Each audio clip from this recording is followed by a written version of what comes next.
this up. All right, and we are live. Getting ready here for Packers versus Eagles down in Brazil. First ever game in South America. I don't know how y'all feel about it. Actually, no, it was okay over by the right side yesterday. Go with my cloud bot here. Betting.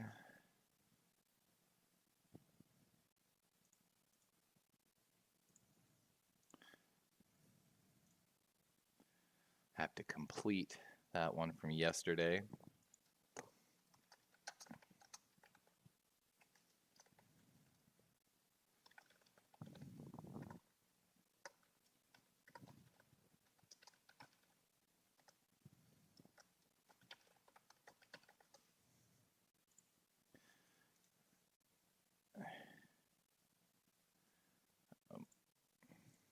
Gotta change this, sorry.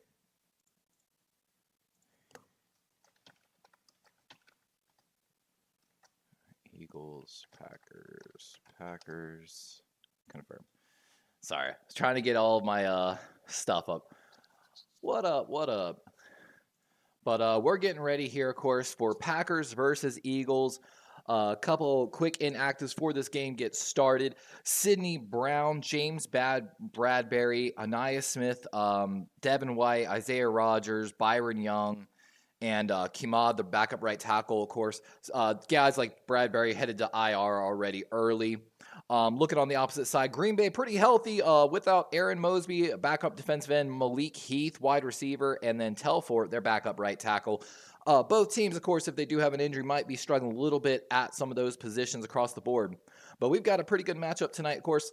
PFF ranked overall 6 Philadelphia Eagles taking on the PFF ranked 13th Green Bay Packers. Of course, Philadelphia, though, one of the absolute worst teams in passing yards last year.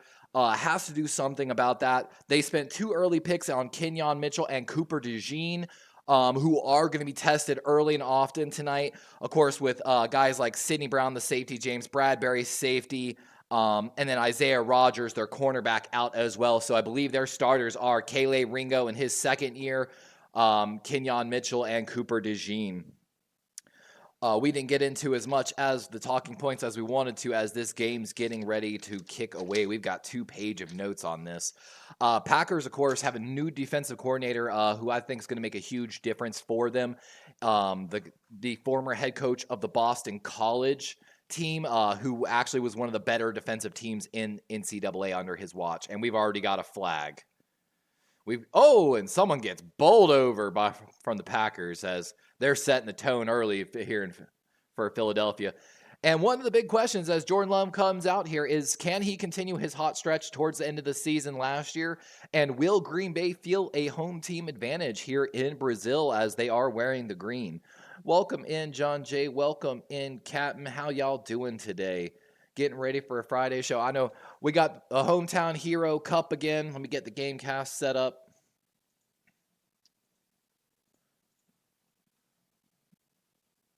Get that lined up nice. There we go. And that's on Kale Ringo, I believe. So already one of the starting corners for the Philadelphia Eagles having some problems on special teams.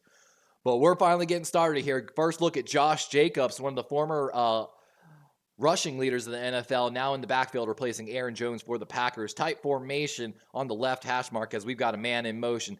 And Josh Jacobs is going to get his first look, and he's going to be tackled behind the line of scrimmage. Loss of 2 on the play. Of course, the young wide receivers for Green Bay had a great year last year, looking to continue that. As they're introducing the guys right here, you've got guys like Jaden Reed, Christian Watson, Dontavian Wicks, Romeo Dobbs. But the real story is these tight ends. Luke Musgrave, Tucker Kraft, as well as Ben Sims. They have 3 tight ends all in their second year, which I think is something really cool to keep an eye on. 2nd and 11 officially after the negative play. Expect a pass here. It is. Short pass to the right side of the field, a little curl route. And that's going to be Christian Watson with his first catch of the game.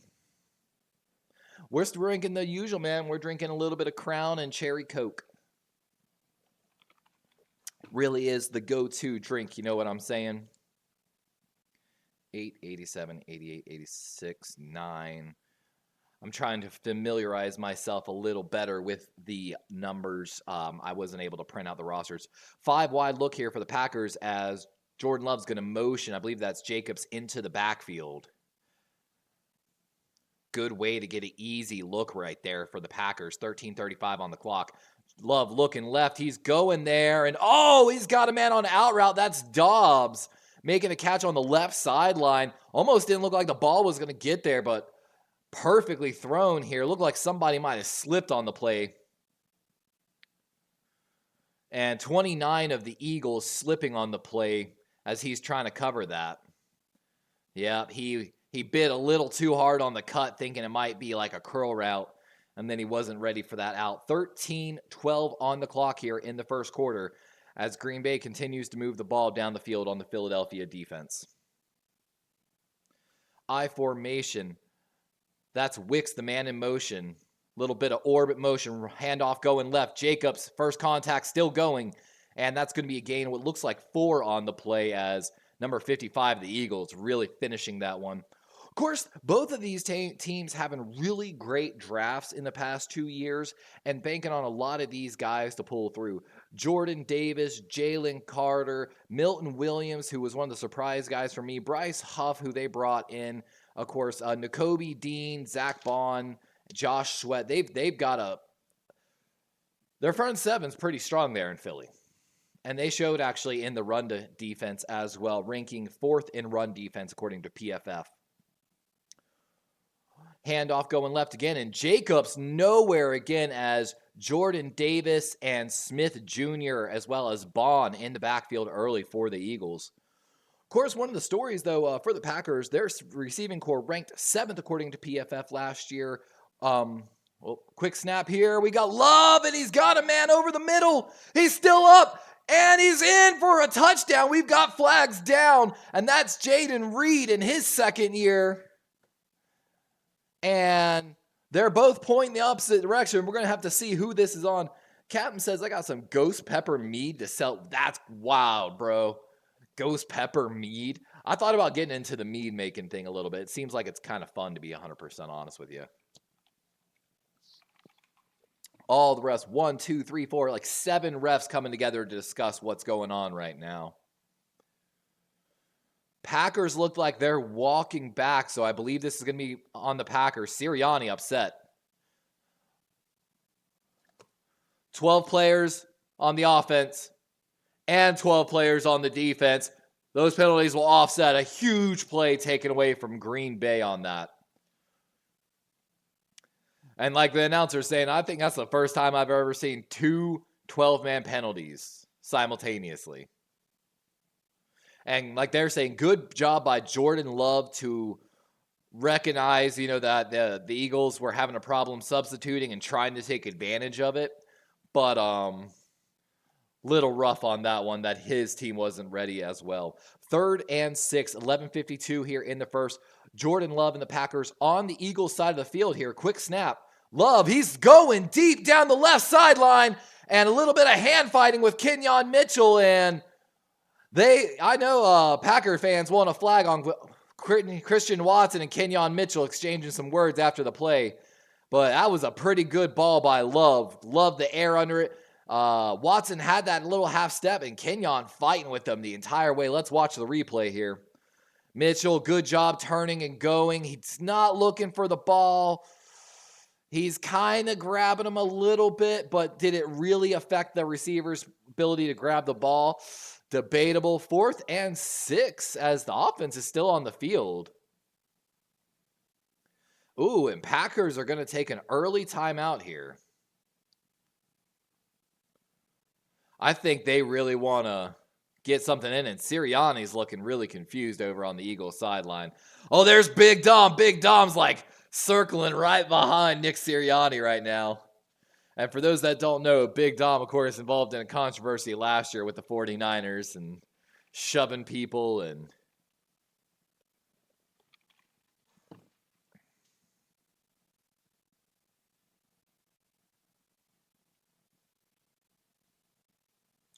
And Green Bay's offense is still out on the field.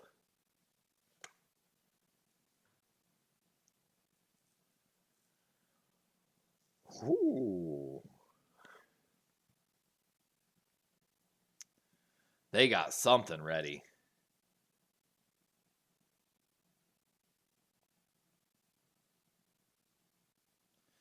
Fourth and 6. Huge play. Ball on the 38-yard line of the Eagles. Little bit of emotion. Love from the shotgun, and we've got a flag.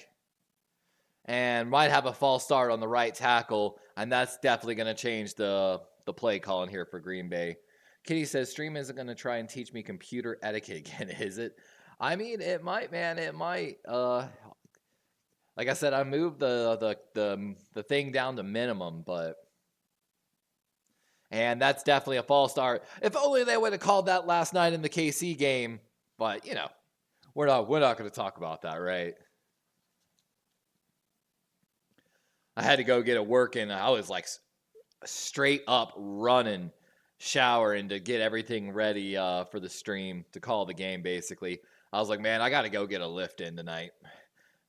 Decompress some of this stress out a little bit. 11:47 as now the punter is out for Green Bay. One of the things the Eagles need to be looking at tonight as well on the offensive side of the ball, supposedly Javon Bullard, the safety out of Georgia that the Green Bay took in the third round, I believe is the starting strong safety tonight.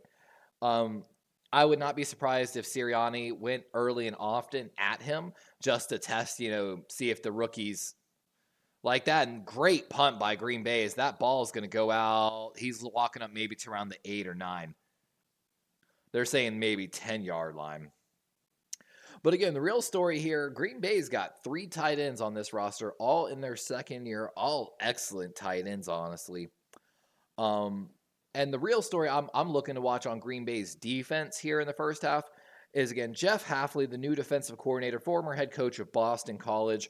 When he was down there at Boston College, they had, I believe, the 3rd best passing defense in the NCAA, led in several other categories.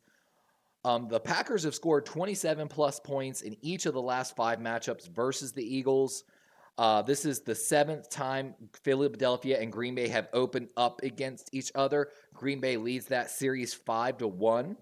And Green Bay also has the 3rd best opening week winning percentage all time, only trailing Dallas and Denver. Last year, Jordan Love became the 3rd ever quarterback to have 4,000 passing yards and over 30 touchdowns in his first season with multiple starts. The only other 2 quarterbacks to do that previously, Kurt Warner and Patrick Mahomes. But Nick Sirianni and the Philadelphia Eagles have won 7 out of their last 8 season openers. So both teams have excellent opening week records. A fun little fact, too, again, about Jeff Hafley, however you say his name, coming in for the defensive coordinator for the Packers. They also drafted the linebacker from Boston College, and he is listed as their starting Sam linebacker in that defense. And I think that's a very important trait to keep an eye on as well.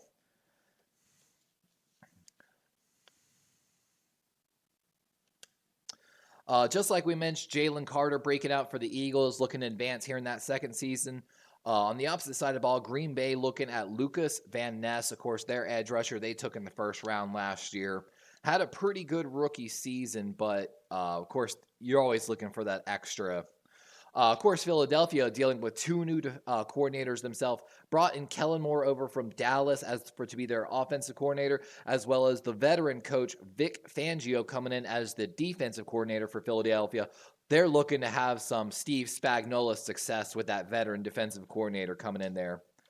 On the offensive side for the Eagles, of course, got to keep an eye out for Jahan Dotson, the late trade addition from Washington, as well as Mekhi Becton, the former tackle from the Jets, converted to guard for the Eagles here as they get started with 11:40 here in the first. Ball on the 10-yard line. A little bit of I formation here. Of course, Jason Kelce retiring. Cam Jurgens taking over at center as well. Got to be the biggest storyline of this. Jalen Hurts now more in charge of his protections. And oh no, Barkley slips on the first snap on a toss play going left. And he's going to lose 5 yards on that. Change out the studs, Barkley. What up, Daniel Berry? Welcome in, my boy. And first ever game in South America. And Barkley just puts that left foot down to cut and loses all grip immediately. And like they're talking about, they were supposedly talking to Barkley about what kind of cleats he wanted to wear in the game. And he said he wasn't sure. He couldn't really get a feel for the turf and what style of cleats to wear. And that's not a good sign. Hurts going left deep and a little too tall for A.J. Brown, but pretty good throw on that one. 3rd and 15. Not a great way to start.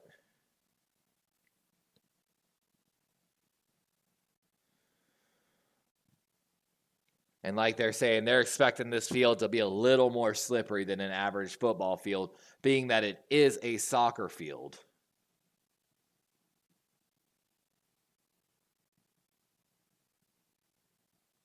Apparently, the Packers said the field is very similar to what they have in Lambeau, though. So Packers like it, Eagles don't. Hurts going deep over the middle, and that's an easy interception. Xavier McKinney, the free agent acquisition, and he's down at the 19-yard line. Packers in the red zone after the interception, and Hurts trying to force one deep over the middle, lofting that ball up, and a guy comes underneath and robs that ball. Kenny says, I picked up Isaiah Likely yesterday because I have 2 defenses. Solid, my guy. They do expect Mark Andrews to have more of an effect later, but Isaiah Likely will probably be good for at least 40 yards a game minimum. And great pick there. That was a badly thrown ball by Jalen Hurts. And like we said, we're going to see a different defense from these Green Bay Packers. They've got some really good pieces at defensive line. They re-signed Kayshawn Nixon as well. Xavier McKinney coming in as well with Javon Bullard, the safety out of Georgia, to really transform their back end of their secondary, and we're seeing it pay off right there. Empty formation here for Love. Looking over the middle. He's having to scramble, and he's under pressure and sacked. And that's Zach Bond, number 53 for the Eagles, showing up early. Great play by the linebacker. Has Devonta touched the ball yet? He has not yet. It looked like they were going more. And then someone else was there. Looks like. And we've got a penalty on the defense on Jalen Carter.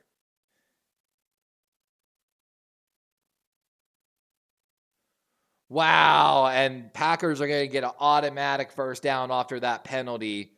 They said Jalen Carter had a little bit extra on the end of that play. I wish I could see another angle or review. Kenny says, oh, well, here comes the Musgraves touchdown. Musgraves, Kraft, and Sims, like I said, all tight ends in their second year. They've got some really good potential on that offense. And first down, and Jacobs blown up at the line of scrimmage as this Philadelphia defense continues to show good run defense. Of course, Philadelphia was the 4th-ranked PFF run defense last year, and Jalen Carter, yeah, that's a little shove at the end to Zach Tom. They might have been going back and forth, but like they said, didn't really need to be a flag, but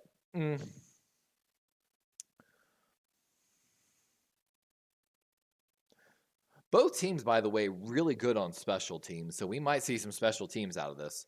2nd and 10 here as the Packers are in the red zone. Little play action. Love slips, gets the ball off to the right side, and he's going to get Musgraves blown up at the line of scrimmage as we've got another flag as the flags continue to fly here. And this is going to be a holding call against the Packers. Going to back them up away a little bit here. And we are seeing these players slip a lot. That time, Jordan Love trying to plant that back foot and really step into a throw, it looks like. And when he slipped, he panicked and probably put the ball off in his little outlet throw to Graves here.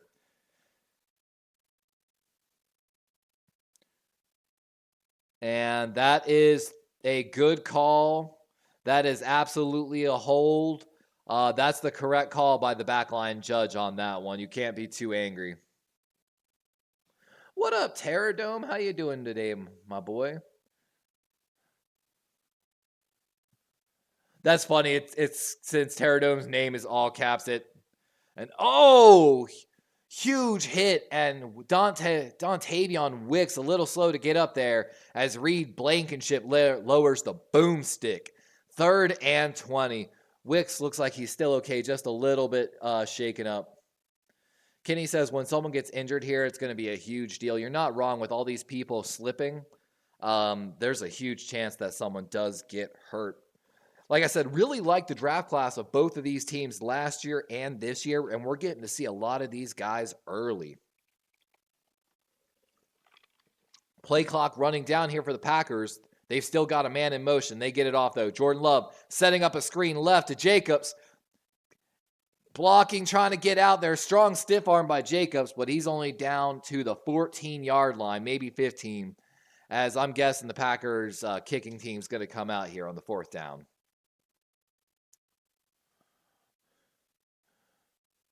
Too funny. Yeah, I don't know why. I guess Streamlabs thinks when you're doing caps, you're like trying to yell at someone, I guess. You know what? I could actually turn that one off specifically, to be 100% honest with you. 31-yard attempt here from the kicker for Green Bay from the left hash mark, and solid. As Green Bay is going to take an early lead, 3-0, with 8:26 left in the first quarter. Haven't seen much from Saquon in that first drive. Already seeing a little bit of Bryce Huff. Of course, they re-signed Brandon Graham on the Eagles defense as well. But like I said, Kenyon Mitchell, Cooper DeJean going to get tested early. It's sad they lost Aniyah Smith.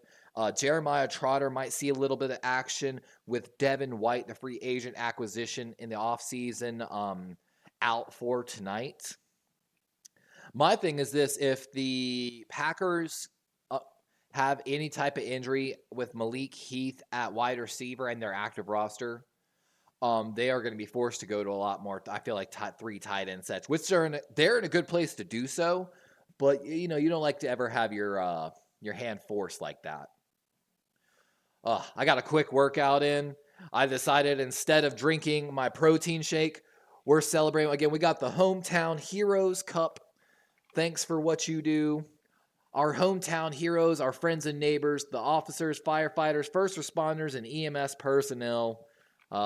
You're what truly, teachers should be included in that. You're what keep the community truly going. But of course, Packers, looking at that draft class this year, Jordan Morgan, Edgar and Cooper, Javon Bullard, Marshawn Lloyd, Tyron Hopper, and Keaton Oladipo, all great additions at need positions. And of course, the previous year, Lucas Van Ness, Luke Musgraves, Jaden Reed, Tucker Kraft, Colby Wooden, and Dontavion Wicks. They transformed their wide receiver core last year while bringing in they basically transformed their wide receiver core and their tight end core last year. And in this draft, heavily went on the defensive side, addressing like safety and linebacker while bringing in a really good running back in Marshawn Lloyd. You got to love. It's a little sad that the Eagles are without Sidney Brown tonight. They're showing the Dwight clip that I use all the time. Really good safety. Actually, in his pick 6 last year, recorded one of the top 25 fastest speeds in the NFL. So it's funny. They were showing my Dwight gif on NFL from The Office. This was me yesterday as I was getting ready for the game. Out of my way. I got to get back for the game. But we got the Workaholics meme. What up, dog? 8:26 as the Eagles are going to get their second attempt here. Rolling kick. Oh, it's muffed. And, that's a huge special teams play as Eagles are only going to get started at the 15, as that's a great job by the special teams of the Packers. And don't forget, like my boy Joe Swanson says from Family Guy, smash that like button.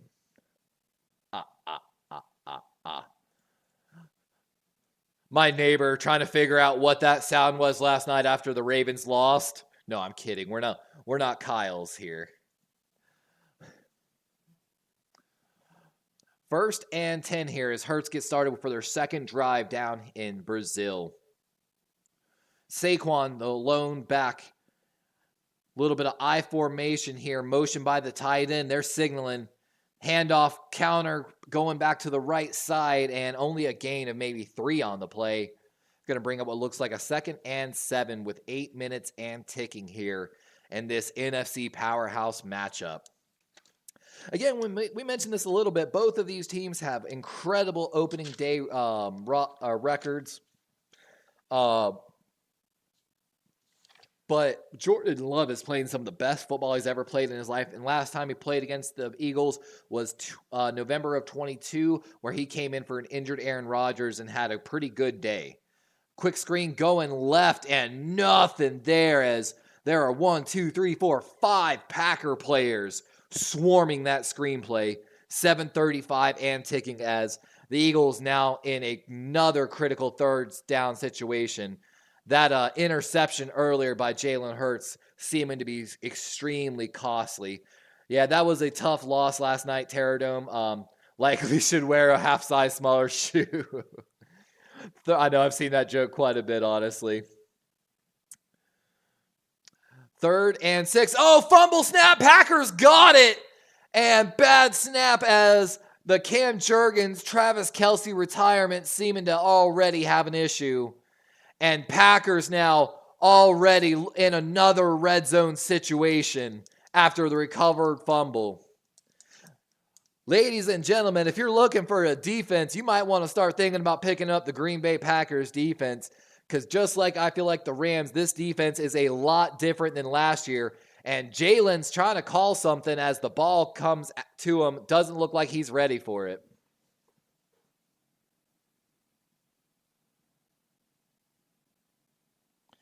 And Philadelphia already down 2 and Jalen having some strong words here with his center. Jalen very unhappy with Cam Jurgens right now. Handoff going to Jones, breaks right, makes a man miss, got a flag down though, and great run by, I'm sorry, that's not Aaron Jones. My apologies. That's Josh Jacobs. I'm losing my mind. Terradome says, Pack look like they came to play. I mean, they're wearing that green, right? They got a little bit of that home field advantage. But, of course, one of the talking points coming into this game was, of course, Cam Jurgens, their former second-round pick, taking over for Jason Kelce from last year, of course. And Nolan Smith going to get held as he's trying to get out there. Hold going against, I believe, Tucker Kraft, the tight end. Featured on our draft special last year. We knew about him.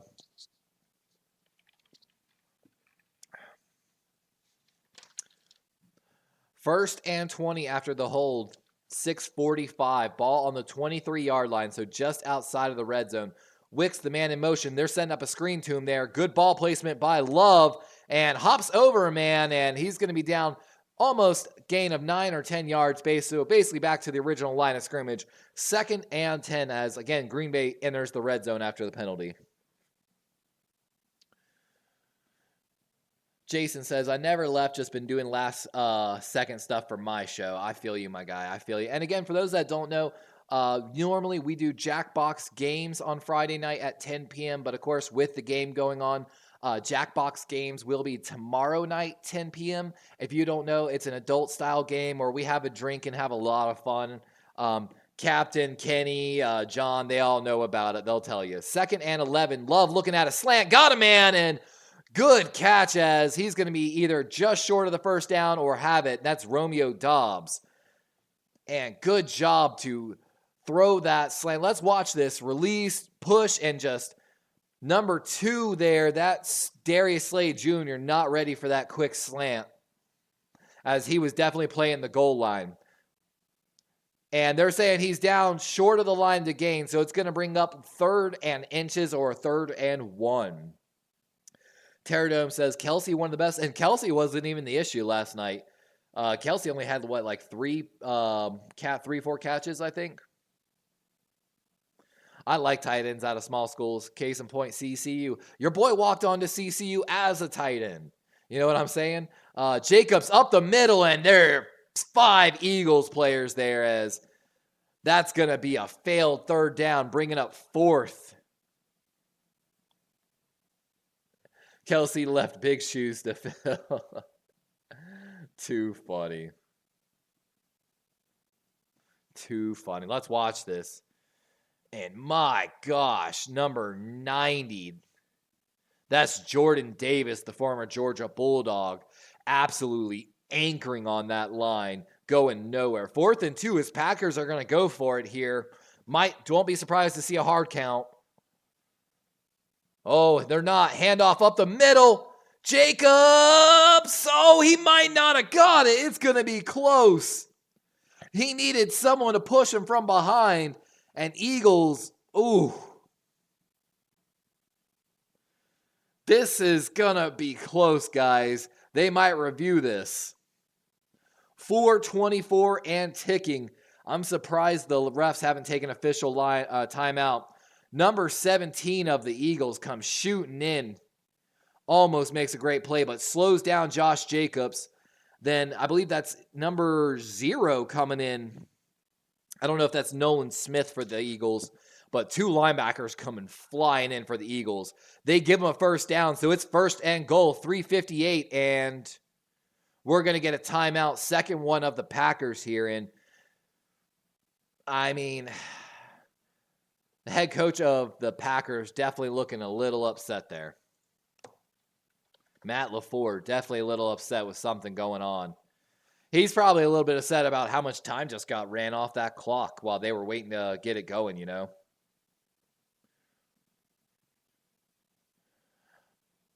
I don't know. He probably, because he didn't like link or anything like that, not trying to. I don't control Streamlabs.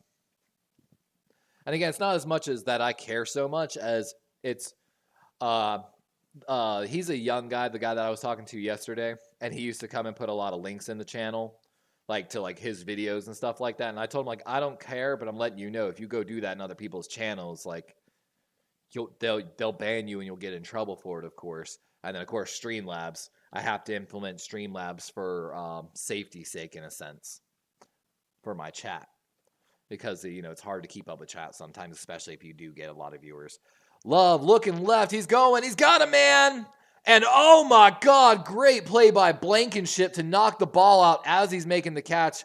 Christian Watson, the intended receiver for Green Bay, but we've got another flag as the refs. Offensive pass interference on Romeo Doubs. So back the Packers up even further. Number 0 is Bryce Huff. Thank you, Spongy, for correcting me on that. Nolan Smith Jr. is number 3. Thank you. I was actually trying to print both of these teams' rosters earlier today, but I was having a hard time quickly on my phone finding a printer-friendly version when I was down at the office today. So apologies. I tried to get the roster so I could have all the numbers so I could make more accurate calls. 5 penalties now against the Packers for 40 yards, 1 against the Eagles for 12 yards. Eagles look like they might bring a little pressure here. They do. Picked up well. Love rolling out. He's got an open tight end. That's Kraft as he lowers the shoulder, and he's pushed out of bounds at what looks like the 5-yard line. Going to bring up a 2nd and goal. Again, 5 yards out, as the Eagles, they are probably already gassed because they are having to play a lot of snaps after the Eagles offense has not really given them a lot of help. And for those that don't know, Spongy is our official Eagles fan, you know. So you got to give some love to him. And don't forget, guys, if you're here, thank you. You've chosen wisely, my friends. 2nd and goal, little play action from Love. He's looking left, scrambling out right. He's just going to chuck this through the back of the end zone. As, you know, I'm actually, weirdly, why did I feel like I just saw so many Colt jerseys in the back of there? Like, I'm trying to like look at like what the fan base looks like in Brazil a little bit. I don't know if anyone else is with me on that. And like they're saying, that's a good decision by Jordan Love. Nothing open anywhere on the field. Put this through the back of the end zone. Don't let anyone intercept it. Don't take a negative play and live to, you've got 2 more downs to work with, really. You know what I'm saying? And Spongy's talking about this field is bad. And a lot of people are trying to figure out their cleats. 3rd and goal. Love looking over the middle. He's going right. And he had Christian Watson, but the throw just a little outside his catch radius. Might have slipped as he made a cut there in the back of the end zone. That field is coming up in chunks. But number 8 for the Eagles grabbing his chest as he came off the field a little bit here.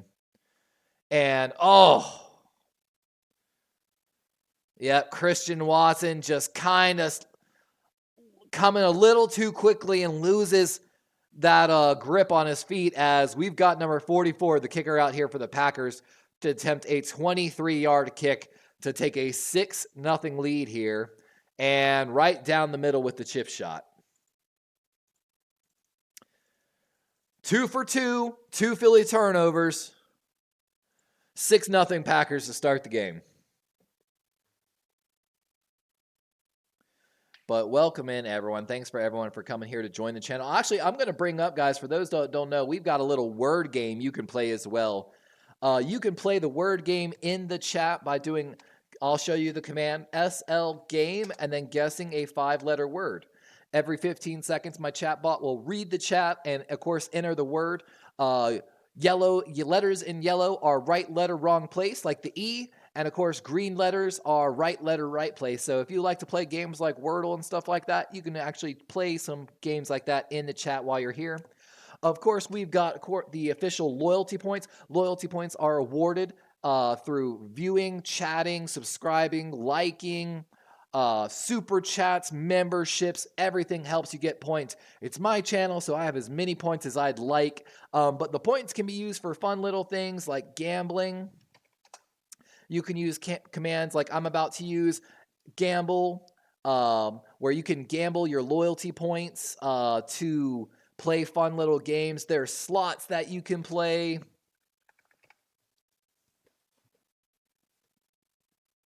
And again, whoever put the Spongy with the spots guess, the O and the T are the correct letter and in the correct space. There's even, guys, you can duel people as well.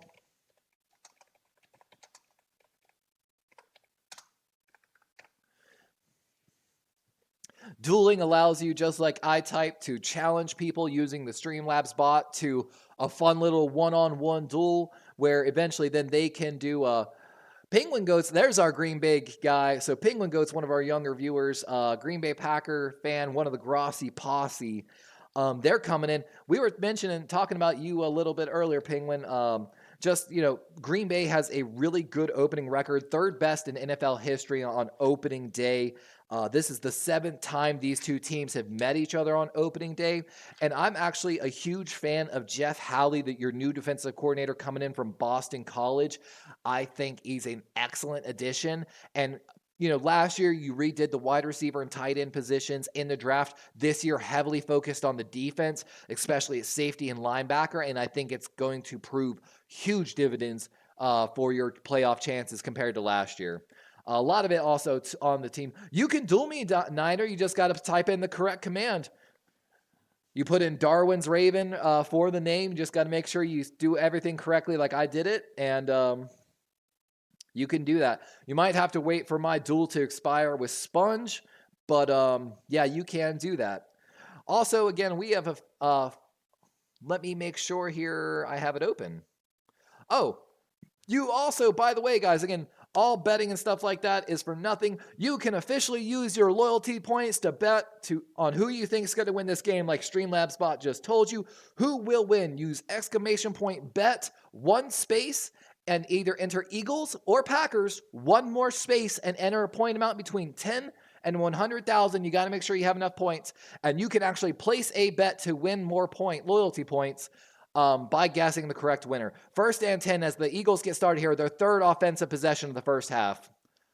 And Goddard with his first catch, 5 yards on the right side of the field, as Eagles might show some signs of life here. Got to look out for this defensive line, though, of Green Bay. They've got a lot of good edge players and defensive tackles.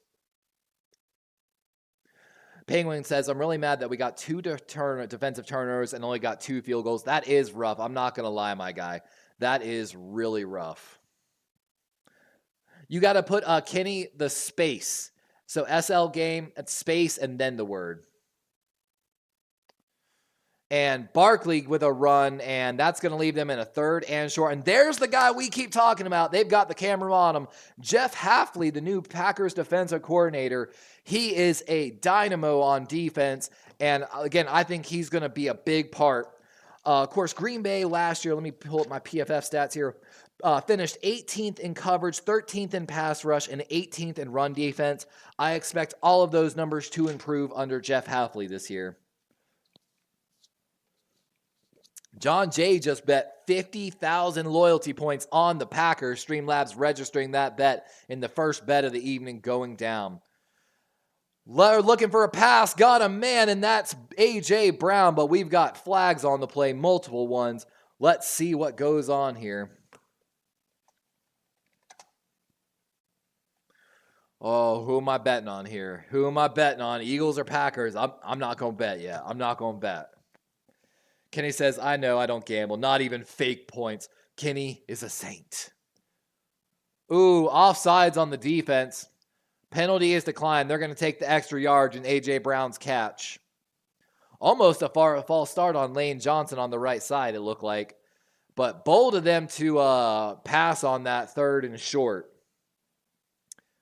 Xavier McKinley, the man on the tackle, who, of course, got an interception earlier. 1st and 10. Ball on the 50-yard line, or just past it, I'm sorry, on the Eagle. No, oh my God, I'm reversed here. Jalen going to keep it. He's running to the right side, and he's going to get maybe 2 yards on the play as Big Dom helps slow him down as he comes to the sideline. 1-14 and ticking here in the first as Philadelphia is approaching the midfield point. And again, if you're enjoying adult beverage with us here tonight, cheers. We got the Hometown Hero Cup. We're drinking some Crown and Coke.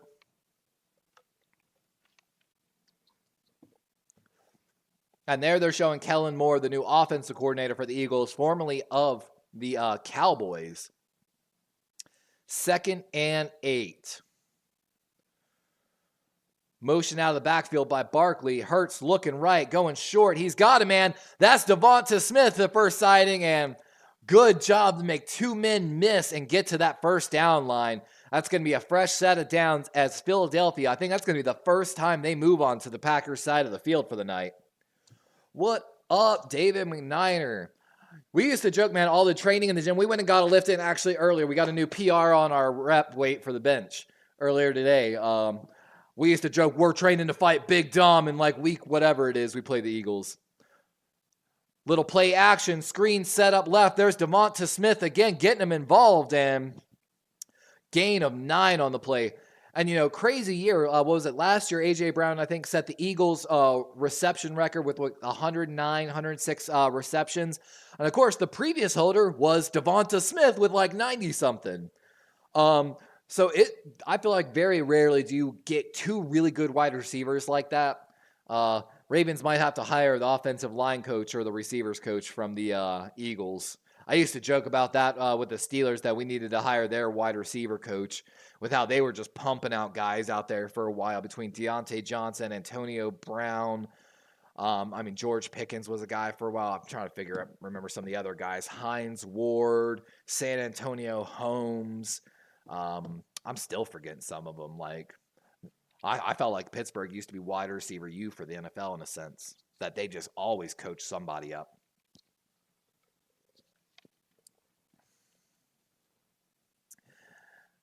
And again, guys, a lot of these guys that are in the channel are content creators, so, you know, make sure you go check out their channels. Most of them are 49er content creators. You know, we, through Joe Stevens, we met Corey Davis, and, you know, Corey used to run a show that brought a lot of people together.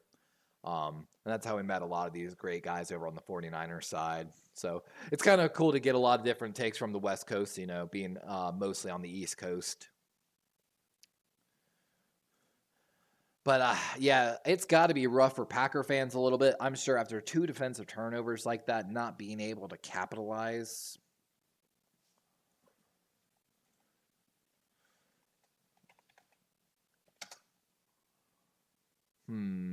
OTE. I'm trying to think of the word game thing. OTE.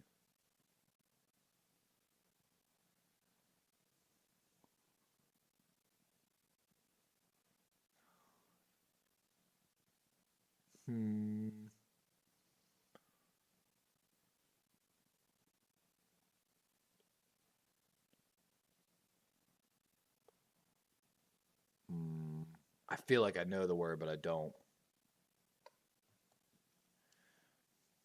Yeah, we all miss Corey, man. That's for sure.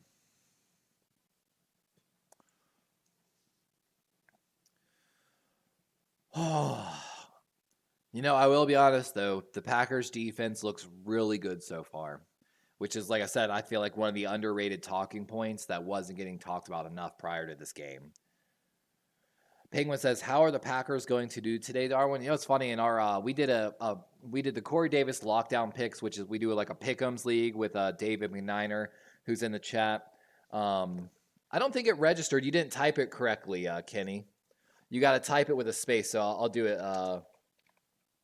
You got to type it with a space like that.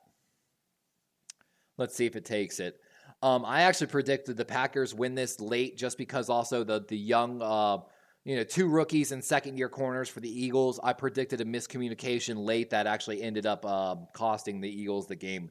And that's how I predicted this to go in our Pick'ems League. So if that happens, it's on record, by the way. Hurts getting pressured, and he's going to have to throw this one away. Going to bring up a 3rd and 1. And that's proper coaching. In a 2nd and short, take a shot deep. Go ahead and maybe take a max protect or something. And look for something deep if you're really confident you can get that short yardage situation. And I definitely think that was the right call there. Kenny says, does that mean there's no S and no M? Correct, Kenny. That is what that means. That means that yellow means that right letter, wrong place. Green means right letter, right place. So there's no S, M, C, H, P, S, A, R, V, and N. But the OTE are all in the correct spots. 2 guesses. Oh, quote. How did we not get that? Oh, Spongy might have just got all of us on that one. 4th and inches here. We've got what looks like the first tush push of the season, and they got the Packers on it. Packers jump offside. That's Slate, number 93. And good job by the Eagles to get the Packers to jump offside. Good job, Spongy, by the way, on that quote.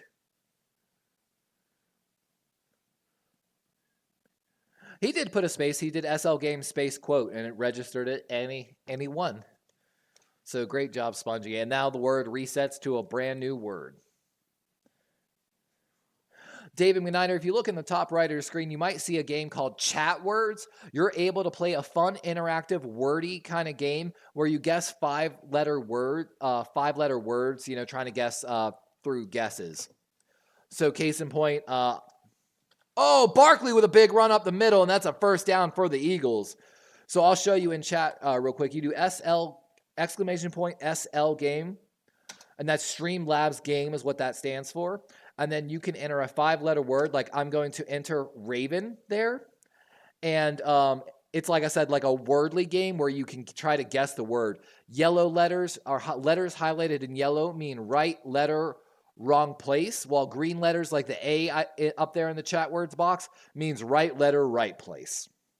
So a fun little interactive chat word game that you can play via chat while we cover the game.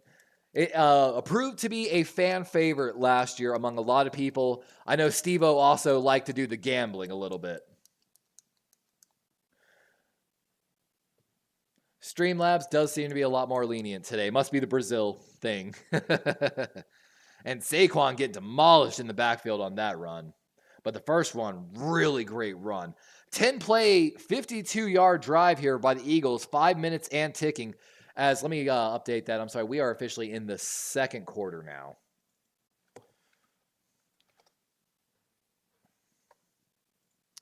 And there's Jahan Dotson in for the Eagles. Little play action. Hurts got some good time floating a ball with a sparkly, and they're signaling touchdown. What a throw and catch if it stands by Saquon and Jalen. Little bit of wheel route, it looks like, by Saquon out of the backfield. And a beautifully floated ball. DB might have had a chance on it if he looked, but he didn't look. Let's watch this here. Barkley going to come completely across the formation, release out on a wheel route, and that's a great play design by the Eagles, making a linebacker come across the entire formation to come get a wheel route, and that is a catch. 2 feet down, possession. What a throw and catch by Saquon and Jaden. Oh my God. I'm thinking of Jalen Hurts. I'm so sorry. But what a catch. Wow. Wow.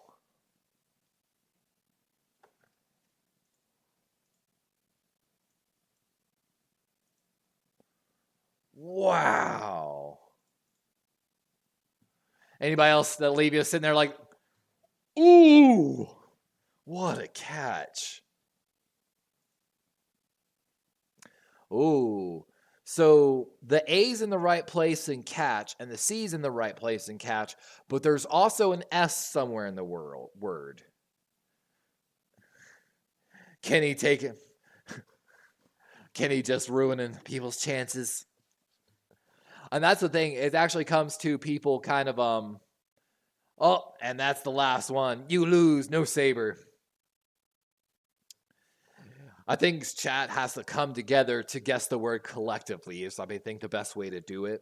So before you actually guess the word, I could technically change it that I'm the only one to guess, but I think it's better to do it like that. It has to be a 5-letter word, by the way.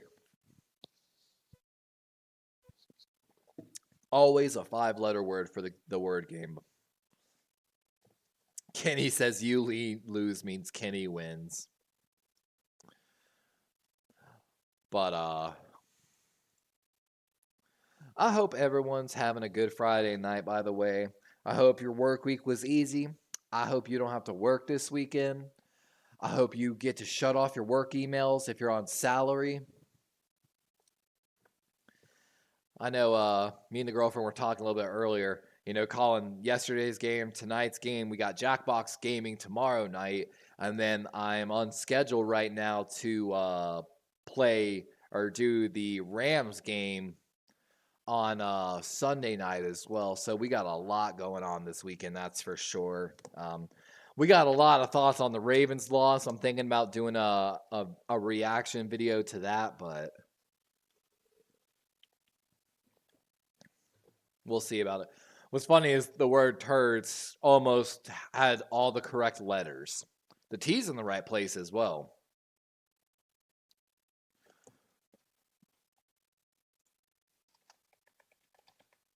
I got it, I think.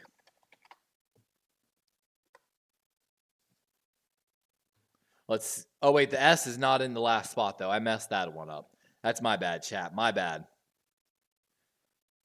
And again, betting is open using loyalty points like it shows you there in this chat. You can do exclamation point bet, Eagles, 1 space, Eagles or Packers, 1 space, and a point amount between 10 and 100,000, depending on how many loyalty points you have, and place your bet.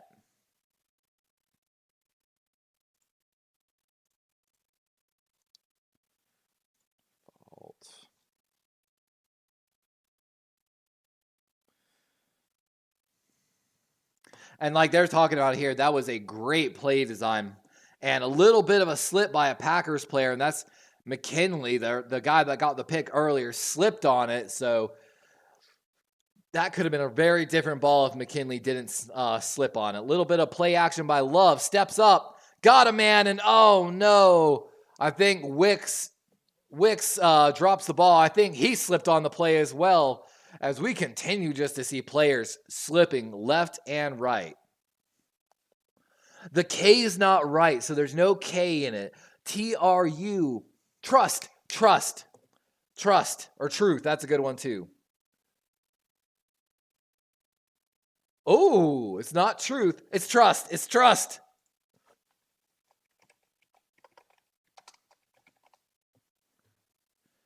I'm going to get it myself, boys. And there's Wilson, the running back, as he goes to make a cut. Huge run off the left side for 15 yards. And that's Wilson. That's Emmanuel Wilson, their third string running back. Of course, Marshawn Lloyd dealing with some injuries as well. Goes to make a big cut and slips. Could have been an even bigger gain if it wasn't for the field. Oh, Kenny, that's rough. You did say trust, but it didn't register. It registered something else. That's rough. Rigged. If people are spamming guesses, that's sometimes what happens too. And Wilson cuts outside, as that's Bond there with the tackle on the left side, right side of the Eagles D-line. We're starting to get a game here finally as the teams gain their footing. A little bit of pun words there. David McNiner, the Packers need to change their cleats. That's been like the storyline of this game, is everyone's trying to figure out what kind of cleats are about to work the best. Spongy says, Levi, didn't that Darian guy ever get back to you on Sleeper? He did not, actually, by the way. So I need to go double check on that a little bit. 2nd and 5. Handoff up the middle. That's Wilson again, as he continues to have a big night past the 40-yard line of the Eagles, as the Packers' run game off the left guard is gaining some momentum. Let's take a look here what happens.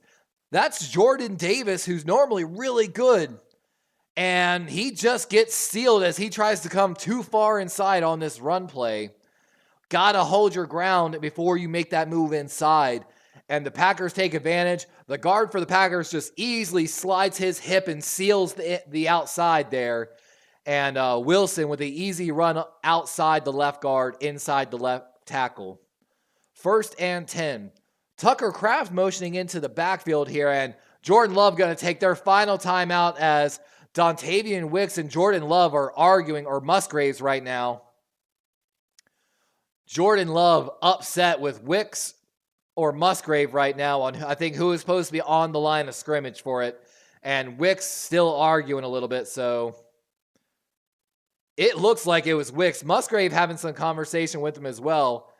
But it looks like Dontavian Wicks did not line up correctly. And Jordan Love, real veteran kind of quarterback move, he says, I don't care about timeouts, man. I'm mad about this. And they'll be talking about that, I'm sure, in the film room. And we've got someone for the Packers is running out with some changing of cleats.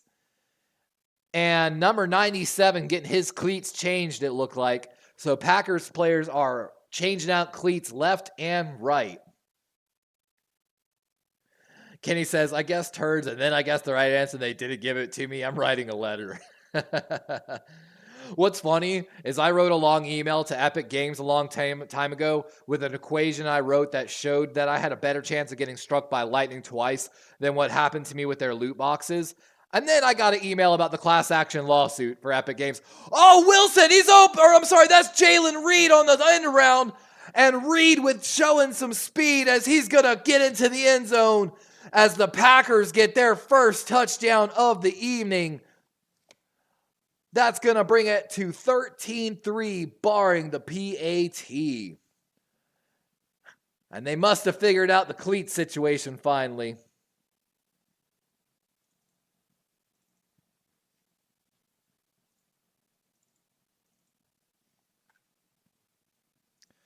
Great running block by the running back there. They are getting some success early just running the ball. And I think they're just taking advantage a little bit of the everyone slipping. And that's just classic 101, like you're playing in bad weather, you know what I'm saying? When you're playing in snow and everyone's slipping, do you run the football and hope an offensive player slips while you get to control more your speed? As the offense player, you have more ability to control your speed and run at the pace where you're not going to slip, while the defensive player having to be reactive to what you are doing has more potential of slipping than you. This is football 101. And it looks like the Packers are... they're going to go for a 2-point try here. That's smart of the Packers, so we spoke a little too soon on that. The Eagles jumped offside on the special teams, which is going to make that 2-point attempt even closer now.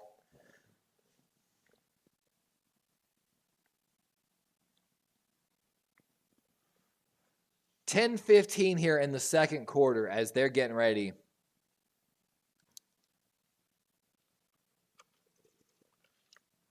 And Jordan Morgan coming in as an extra offensive line, but reporting as an eligible wide receiver.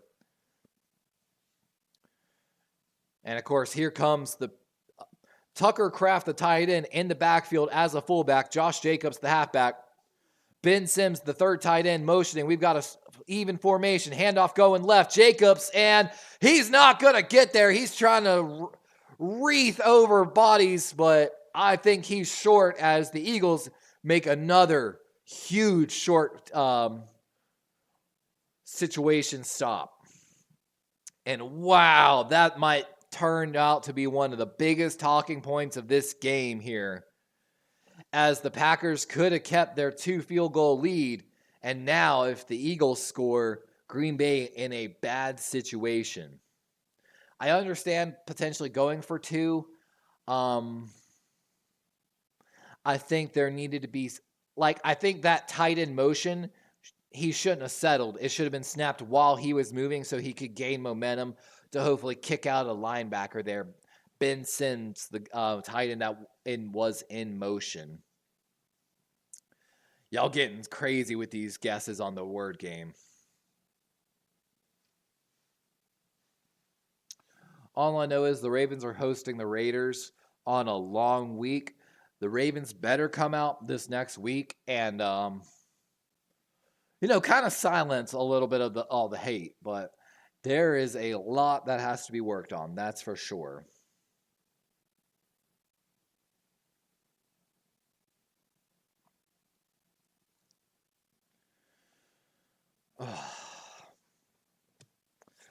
This is definitely going to be a good one. Of course, I'm sure y'all are ready for it. 49ers taking on the Jets is going to be an incredible game. It's going to come down to the run in that game as well.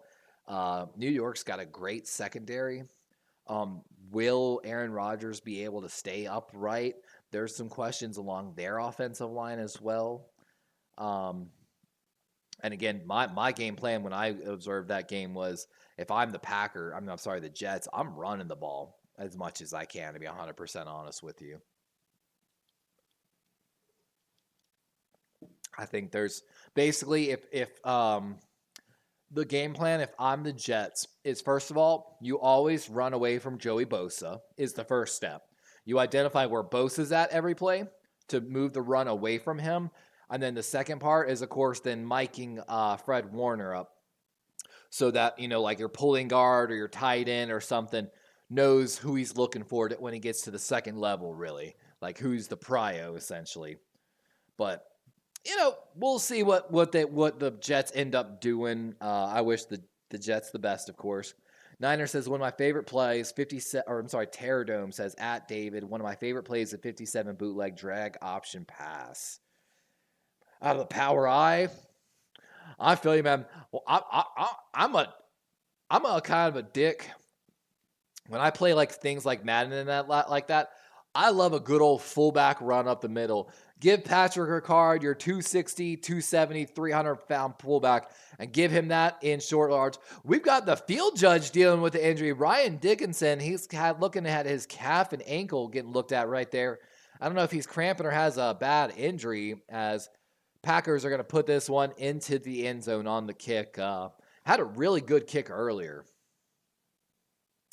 Penguin says, how did the Packers fail the 2 points? Eagles defense last year ranked 4th in the run, and they've been pretty stingy against the run today. previously up until that drive. They're doing good on the short yardage situations. Yeah, Terradome says the field judge is hurt. I know it's crazy when the judges get hurt out there. 1st and 10 here for the Eagles as they're looking to respond and potentially take this lead with a touchdown of their own. Ball on the 30-yard line, 10-15. Handoff going left. That's Saquon. And able to get past the line of scrimmage, but one of the Packers able to wrap him up there. Maybe a gain of 3 or 4 on the play. Spongy says, Philly's winning 14-1 right now in the 7th inning. My God, that is wild. And if you're playing fantasy football, I hope your fantasy football team is doing well, at least through the first 1.5 games of the NFL season so far. 9:40 as the play clock down to 10 for the Eagles. Strong right formation. Man in motion to the left. Little play action. Hurts looks right. Going back left. He's getting pressured, having to roll out right. And again, just having to get rid of the ball as the Packers continue to get pressure, what looks like off the left side of the Eagles' offensive line. Not the first time tonight. And here we go. That's Preston Smith, and oh my God, does he shuck. That is a franchise left tackle that he just shucked and put his hands in the dirt, basically, because he shucked him so hard. 3rd and 8 now. Hurts making a check at the line of scrimmage and an adjustment. Check out, check out. He makes a motion at his wide receivers. Packers look like they're bringing pressure. They do. And Hurts hit as he throws, but A.J. Brown makes a catch. Packers player slips, and Brown out of bounds after a huge catch, but Hurts takes a big hit on the right side of that offensive line. Corner blitz comes off the right. Lane Johnson not able to pick it up. Halfback having to go left side. And A.J. Brown making the catch short of the line to gain, but Alexander, the defensive back for the Packers, slips on this field once again, and it gives the Eagles a first down. Little bit of luck on that play. Trips right formation here for the Eagles. Solo tight end on the left side. Left side, the wide side of the field, as well as Jalen makes 2 different adjustments. 2 seconds on the play clock. Gets the snap off. Going to be a handoff going. Oh, Hurts actually going to keep this ball as he slides maybe a yard to gain as he's got his hand looking for somebody to help him up, and there's nobody there to help Jalen up. Kenny says, bro, this thing skips me all the time. And Spongy, my fantasy team is doing well because I'm playing a guy who is yet to set his lineup. It didn't. I hope it actually moves the people into the lineup on Sunday. I'm going to be a little upset. Like I said, if that guy doesn't set his lineup after like week 1, I might kick him from the league, to be 100% honest. Terradome says, how come no one complains about how much talent the Eagles have? Like, what do they do with the Niners? The Eagles do have a lot of really good talent. Hurts, little pump fake, got a man open. That's Devonta Smith looking like he's going to be the guy today. And they're down right outside the 20-yard line as Eagles are knocking on the red zone. 7:50 here in the second quarter. Let's watch this here. Devonta Smith fake setting up a screen. That is beautiful play design right there. Fake screen, pump fakes into the fake screen. And then Devonta Smith releases off what looks like going to be a pick block on the left side into a little bit of just, a wheel fade route there and wide open in the soft spot of that coverage. Great play design by the Eagles on that play. Hurts looking left, getting pressure, got a man open. That's Barkley with a great catch, and oh my God. He tries to make a jump cut, and he was going to leave the Packers player in the dust, but he kind of slips, it looks like, while he cuts, and he's definitely cursing a little bit. You can see that.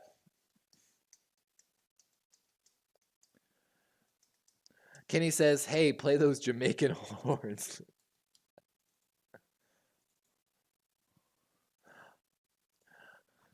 Like Jake Peralta says in Brooklyn 099, don't nobody ask what's in my cup. I'm lying. It's Crown and Coke. It's okay. It's okay. 2nd and 5. Hurts going to keep it off the right side. He's got a lane and going to be a yard short here. 3rd and short with 6:30 left.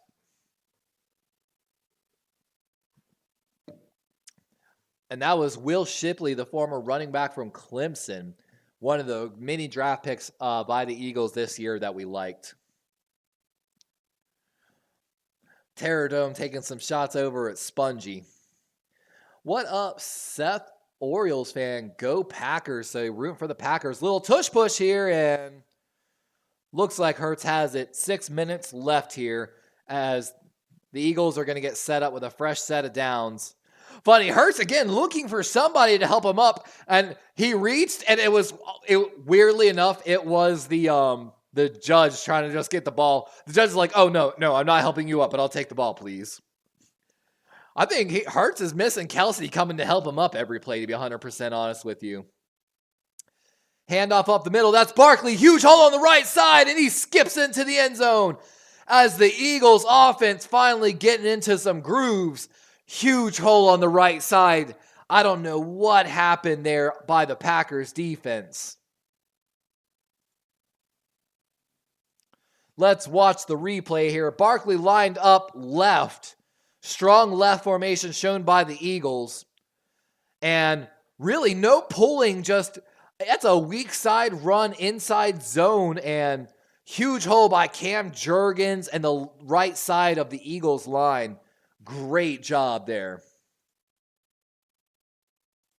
And barring the PAT here, this will make it a 14-12 game Eagles, as the Packers offense going to get a chance with 5:30 to take the lead back.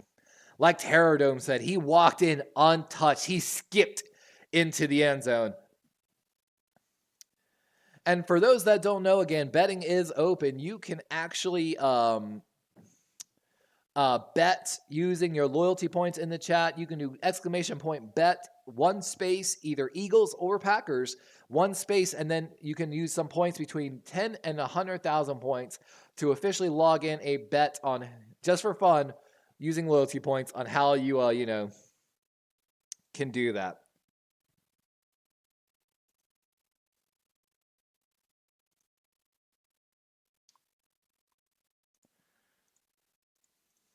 Let's see. I'm adjusting some stuff on Streamlabs still. I'm trying to work with it.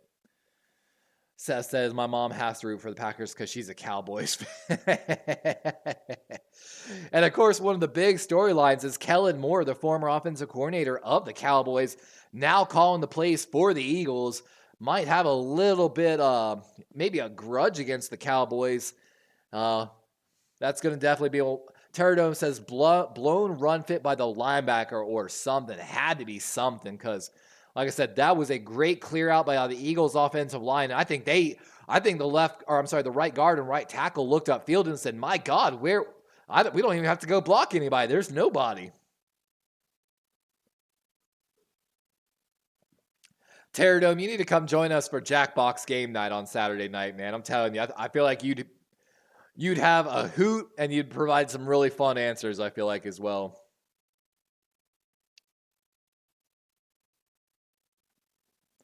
But maybe the Packers need another linebacker. No, I'm kidding. But I'm going to be right back, guys. I'm going to blow my nose. Empty chair stream for a second.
It's true. My girlfriend loves me. She came home with Marco's breadsticks. Oh, Marco's pizza breadsticks. Fire.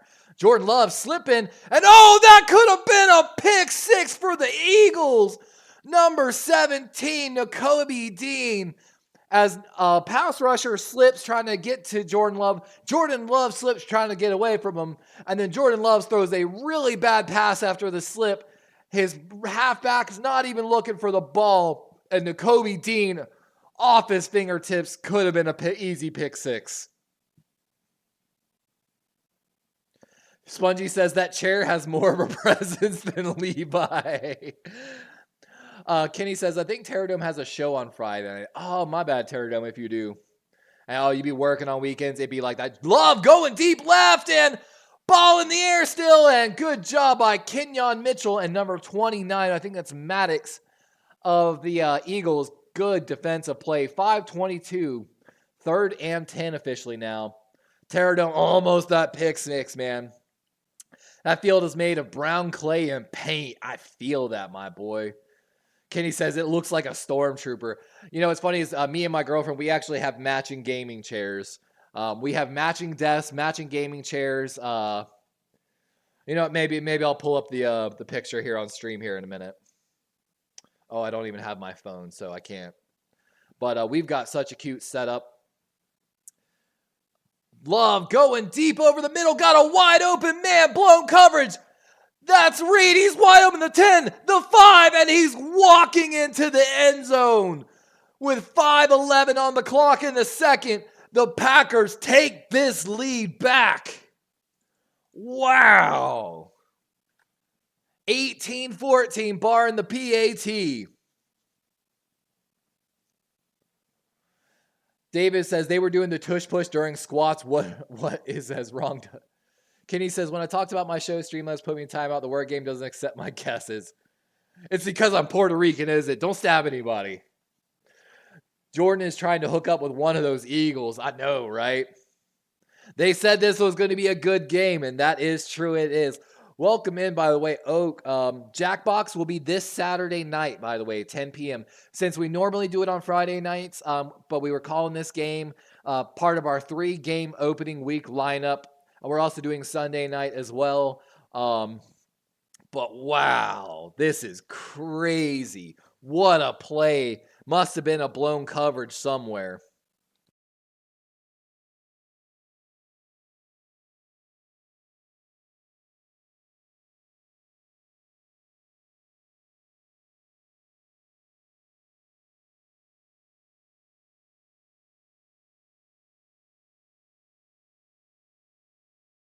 That PAT is him almost missed right. That was a little scary. And Jaden Reed having a huge day for the Packers. Man, as the Eagle player just goes flying by him on this field. Glad to hear you'll be there, my boy. Appreciate you as always. This field is kind of having a huge impact on the game. I'm not even going to lie with you. But now we're going to get a good look here at the Eagles. You know, I expected the Packers to run more of a 4-minute offense there. They decided to run a 2-minute offense, and it worked to their advantage. Now, of course, the Eagles had the option of kind of with 5 minutes left, even if they run the 4-minute offense. So they've kind of got to run either. I mean, I don't think they can do what the Packers just did and score within like less than 2 minutes and like force a 2-minute drill by the other team and maybe get the ball back. Of course, big story here as we're getting to the final clutch minutes of the second quarter or first half. Packers, I believe, are out of timeouts if I'm not mistaken here. Jordan Love having a lot of miscommunications on the offense and blowing those timeouts early could be one of the major talking points we're about to get into here.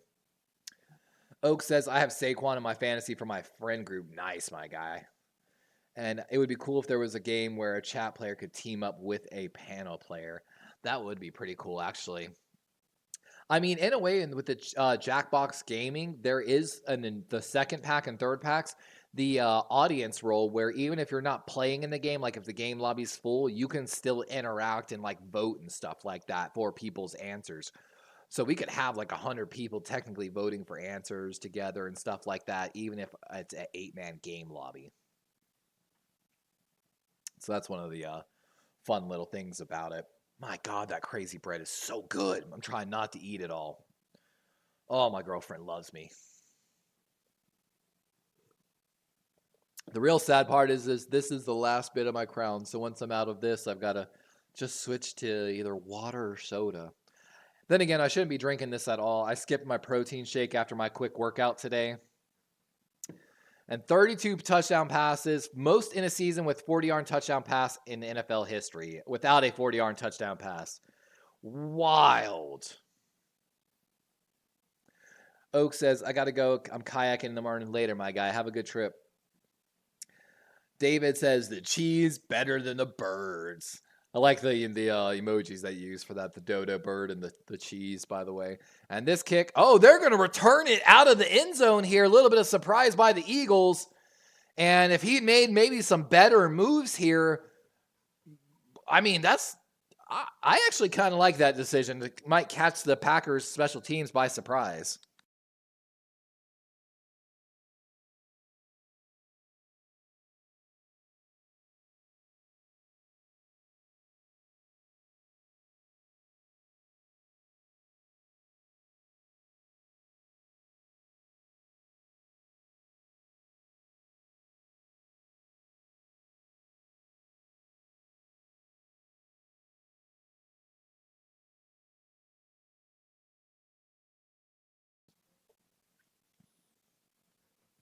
Apologies. I try not to usually eat when I stream, but post-workout, didn't eat a lot today. Didn't eat after my workout because I didn't have enough time in. But Eagles getting started at the 23-yard line. That first pass by Jalen Hurts is going to be off target, bringing up 2nd and 10 with 5:01. And that's what the Packers kind of want to see here. If the Eagles go out here and just pass, and do not get the first down, they've absolutely played into the Packers' hand a little bit with that. You've got to take some time off the clock. And A.J. Brown and Alexander getting a little chippy there. Number 23 and number 11, respectively, for their teams. Kenny says, is this free in TV? I'm watching it again. It's on Peacock, I believe. And there's A.J. Brown with a catch, and he's down at what looks like the 36-yard line, maybe 35. As that gives the Eagles a fresh set of downs to work with here. Niner says, that field is a swamp. Dude, it is, man. It is coming up. Like right there, I literally just watched a 6-inch chunk of field go flying in the air when A.J. Brown made that cut. It do be humid in South America. It do be humid, especially in Brazil, man. I keep trying to see the crowd a little bit, and I feel like they're intentionally not showing the crowd that much. Maybe I'm wild for that, but Hurts drops back, looks right, looks left, buying some time here, and he's just going to smartly dump this one away to the sidelines. 2nd and 10, 4:11 on the clock. Got to get some good first downs here.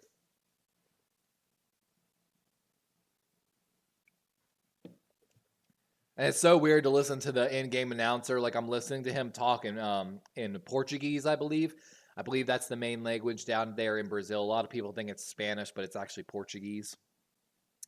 David says, NFL Plus Kenny is 16 and it's $1 a month. And that's the thing. NFL Plus kind of really is worth it. I actually have to renew my subscription so I can go back and watch film on stuff, doing the all 22 cameras.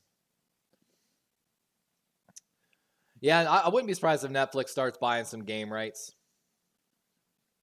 And yeah, like I said, the NFL Plus package is actually kind of worth it.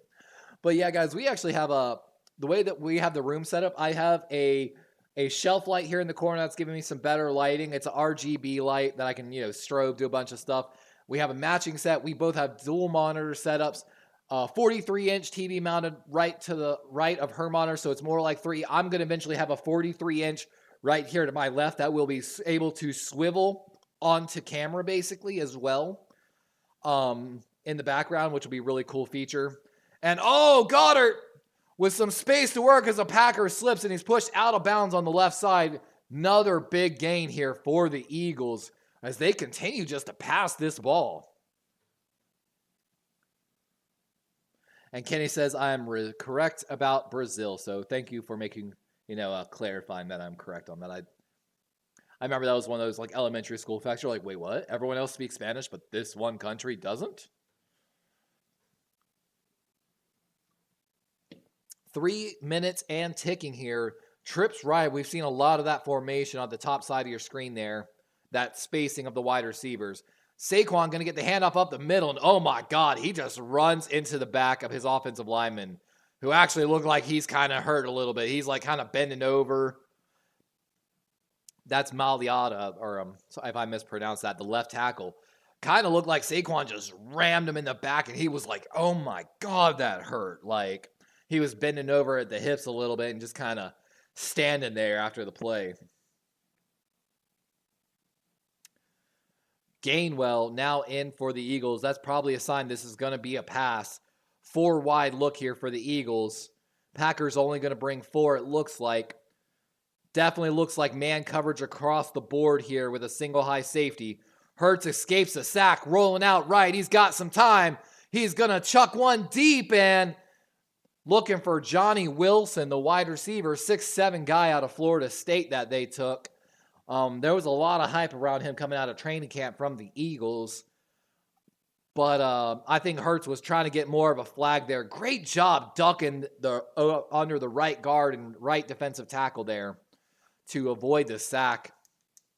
Good job by Wilson on the scramble drill. Hand fighting a little bit with Eric Stokes of the Packers there on the sideline.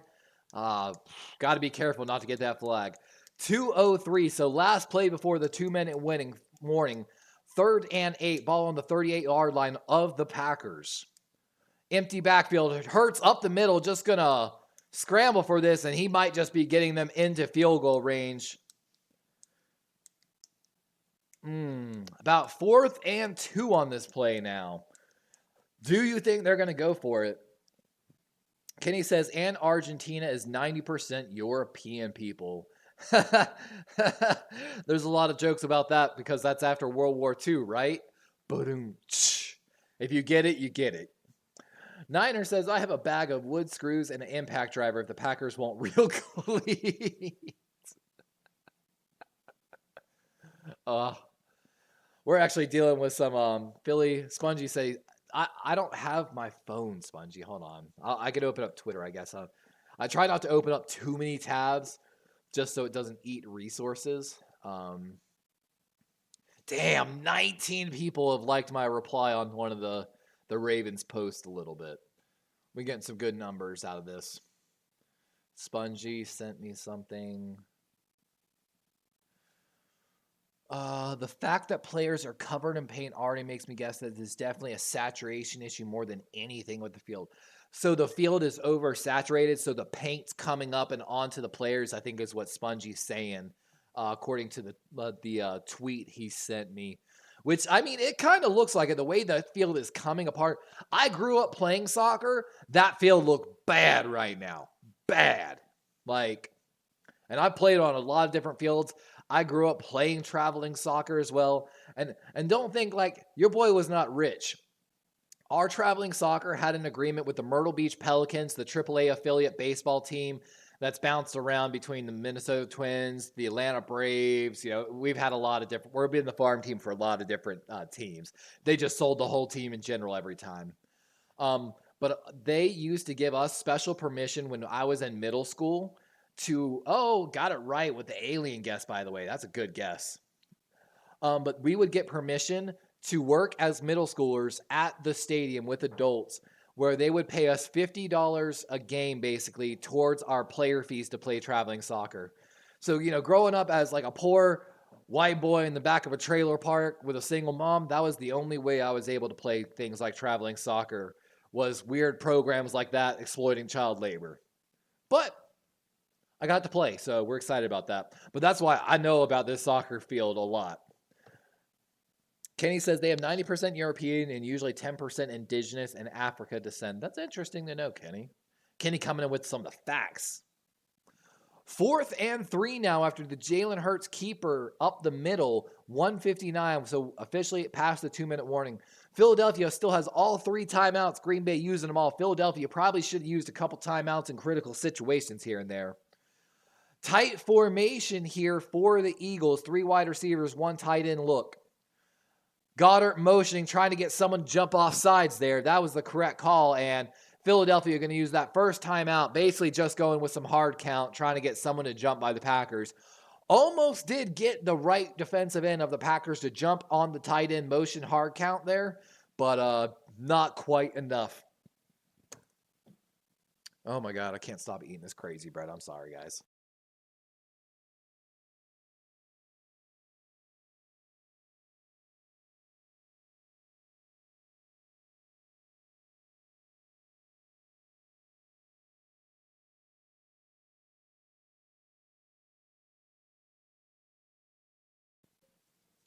They're still talking. Looks like Jalen and Devonta wanted to go for it.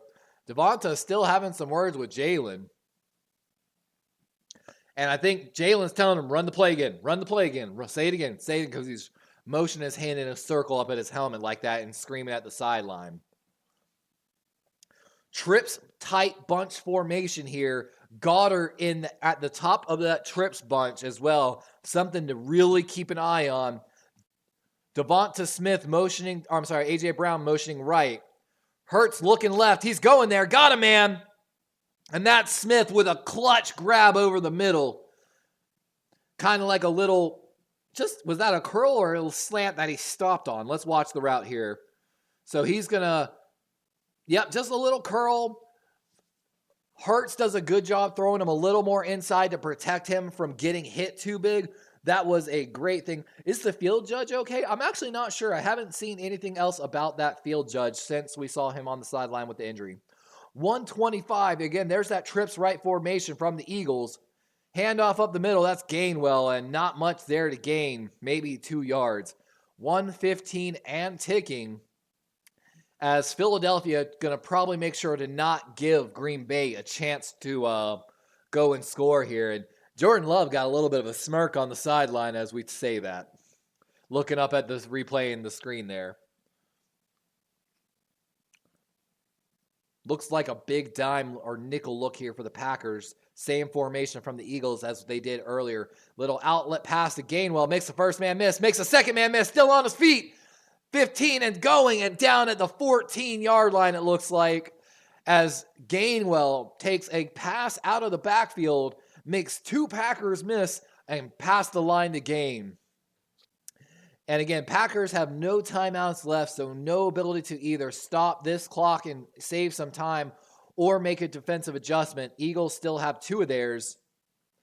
And great job by Kenneth Gainwell of understanding the field conditions and making some really good cuts. Got to figure out what cleats Kenneth Gainwell has on because they're working. And everyone needs to change to those cleats.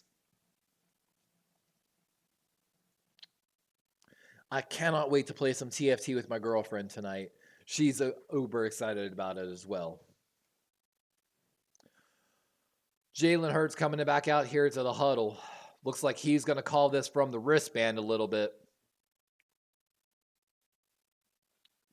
This has been an 11-play, 68-yard drive, taking up more than 4 minutes and 30 seconds off the clock. That is exactly how you coach this up.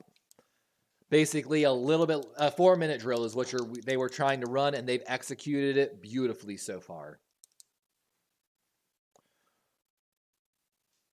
Man in motion here for the Eagles. Hurts looking left, having to roll out right. Been a constant story of today, and he's going to get sacked on the play. And that's Keyshawn Nixon, the starting nickelback and Pro Bowl returner for them. They re-signed in this offseason, and good job here. The Packers have been forcing the pressure from the left side of the Eagles line. Hurts has constantly been having to roll out to his right here in that same pocket. The Packers' left defensive end needs to just play that gap a little better, and they would be racking up sacks tonight. Just a little bit better spacing on the left defensive end of the Packers, but good job by Keyshawn Nixon to chase that down and get the sack on Hurts. Big play. I'm guessing the Eagles probably took a timeout. They did to preserve the clock. Eagles now actually out of timeouts on a 2nd and 16 with 31 seconds left in this. Kenny says slap and tickle is what me and my girlfriend play. One of the other games me and my girlfriend like to play, every time she opens up her Windows computer and it puts up a picture somewhere, I love playing geoguessing, and I'm actually kind of good at it. Yeah, Kayshawn Nixon got some good cleats too. Got to figure out what Kayshawn's wearing and what Kenneth Gainwell are wearing, because they're making cuts like nobody's business right now. And we've got a false start on the Eagles, so that's going to back them up even further. They're almost backing themselves up out of the red zone on that one. Kenny says, I like how nobody informed me I had to capitalize my guess while they... You know what's funny, Kenny, is I didn't know you had to capitalize it. We're learning, just like when we play Jackbox, we're learning as we go here, right? And, yep, that's definitely a false start on the Eagles there. And you can hear Hurts making an adjustment here. They're on the 25-yard line now, so they are out of the red zone. 2nd and 21 here. Strong left formation for the Eagles. Packers bring 4. Good pocket for Hurts. He's got all day and has to dump it off to Goddard, who catches it at the line of scrimmage. Packer player Walker, I believe that's Quay Walker, tries to rip the ball out, but good hands there by Goddard to hold on to the ball. And they're going to probably spike this ball and take a field goal. 8 seconds, 7 seconds. And there's the spike by the Philadelphia Eagles with 4 seconds left. As one of the better kickers, Jake Elliott in the league, coming out here to make this a 2-point game but sadly for Eagle fans, Packers are going to go into halftime with a lead here unless we see some Philly special go on. This is a 38-yard field goal for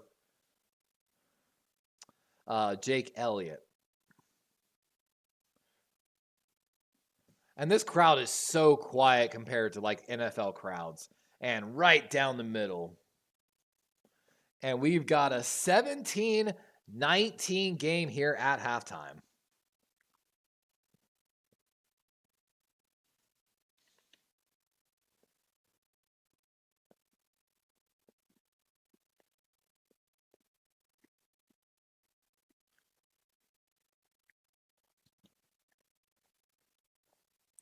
We got Tresner back in here. They're tired from breathing in all that smoke. Kenny's saying the true pollution is insane. There is actually a good bit of pollution down there. They're trying to cut down the rainforest. They're actually having a very serious problem with loggers and people deforesting the rainforest, and it's an incredibly big deal. I think like there's more biodiversity in like 1 square mile of the Amazon rainforest than there is in like the entire United States, I believe, is some like crazy fact. And we've got a little bit of a kicker controversy going on. Some people saying Young Ho Koo is the best kicker. Spongy saying Jake Elliott is not one of the best. He is the best kicker in the NFL. I know Raven fans might have a little something to say about that, but Jake Elliott has nailed 6 out of his 7 last 50-plus yard field goals. So you got to give a little credit to Jake Elliott on that. Spongy says half the fans in the stadium aren't Eagles or Packers fans.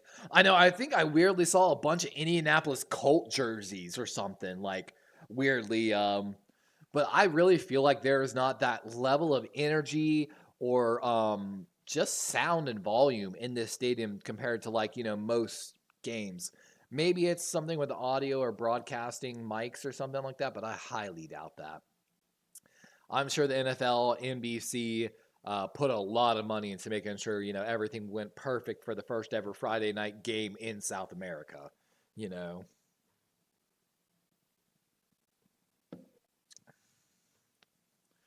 The Packers defense is going to have to figure something out, though. They were looking really good to start.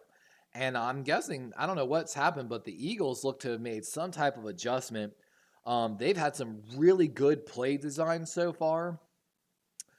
Between the fake screen fade wheel route of Devonta Smith and the cross formation release wheel route of Saquon, when they get that matchup of the linebacker, because we've seen the Green Bay Packers go several times in a man look with like a single high safety. And the Eagles are running some really good man beating routes is what they're doing. And like case in point, that fake screen pump where he pump faked into the fake screen, absolutely genius. That was actually, I believe, in a zone coverage, but that little wheel fade by Devontae ended up finding a real soft spot in that cover 2 zone. And like I said, great play calling by the Eagles so far. I honestly believe if it wasn't for the field conditions, this would be even crazier game. I think the Eagles would have had some bigger plays, but at the same time, I think the Packers might have had another interception potentially. There's been so much that I feel like the field conditions have contributed to already. Kenny says, when Sponge goes to get Chinese food place, wait for it. He orders the cream of sum yong. Oh my God. Wild, Kenny. Wild. And again, betting's still open, like Streamlabs bots telling you there. You can bet using your loyalty points, exclamation point, bet Eagles or Packers. Make sure you put a space and then one more space, 10 to 100,000 points. You can bet your loyalty points. I think right now, John Jay is the only one to put a bet in so far. He bet the house basically on the Packers betting over 50,000 points in the loyalty pot. I don't know if it's one of those ones. I don't think the whole loyalty pot matters for the payout, but I do believe I know there is a modifier for guessing the correct one. Spongy coming back in. He's also watching the Phillies game. They beat the Marlins 16-1 final. Absolute beatdown. He's hoping that energy is probably going to carry over here to this game, but there's a lot that, a lot of football left to be played here down in Brazil. I think too this secondary the defense for the Eagles is going to look better when they get Devin White back, when they get Sidney Brown back as well. Isaiah Rodgers, who I think was going to be one of their starting corners tonight. Eagles got some defensive players out that's going to be really good. But the thing I like about Green Bay is their offense can operate in heavy formation or a wide open formation with relative ease, given their personnel and their depth at wide receiver and tight end. Spongy says Packers get the ball to start the second half. I think so. Kenny says Green Bay gonna be eating some crow.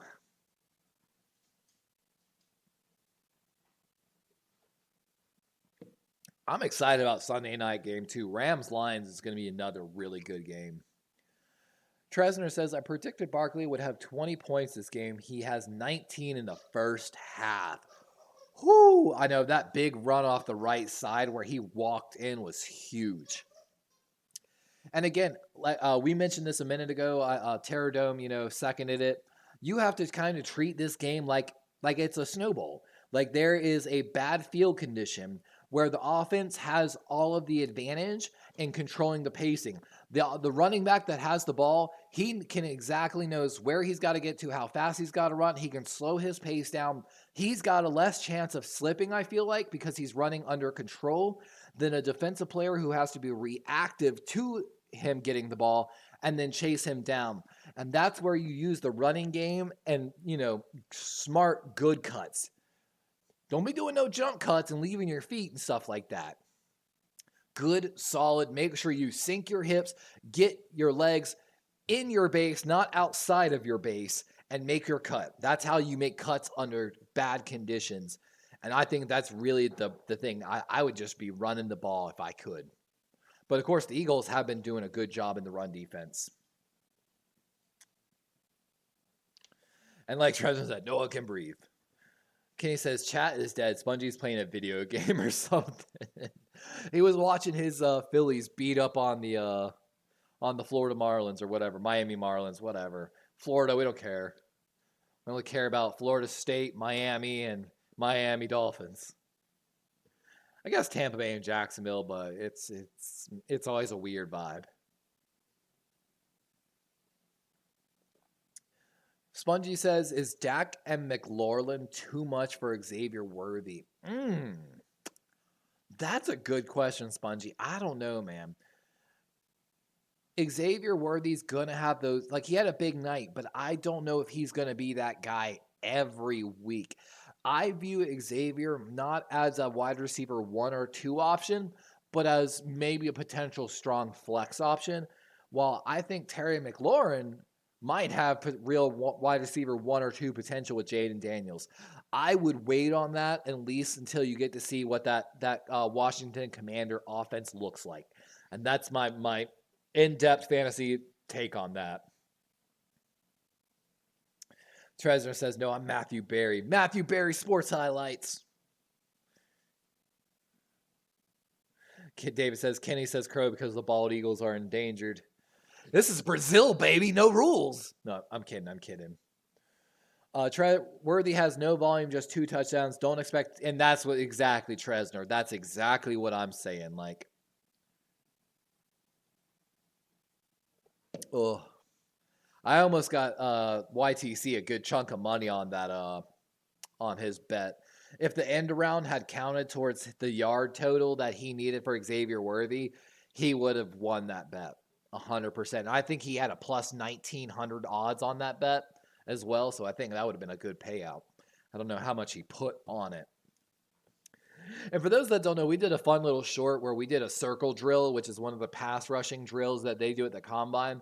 And so we did our circle drill at the gym late one night when no one was there and filmed it.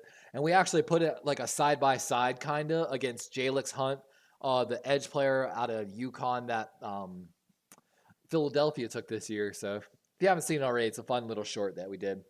Spongy says, what about Dak? Because Herbo is still a free agent in this league, and the person who has Worthy has no back. Ooh.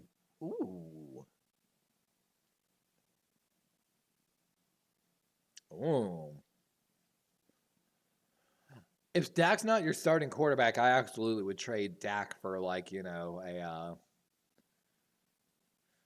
if you want, because we talked about this a little bit, that we really felt like me and you needed to load up more, especially wide receiver, but running back. How much points did Lamar score in fantasy football this week? So in the sleeper league that I'm playing in, I'll pull that up real quick. League. Let's see. I didn't get Lamar in my league, so where did he go? Players. Lamar Jackson ended up getting 21 points, it looks like, in our league.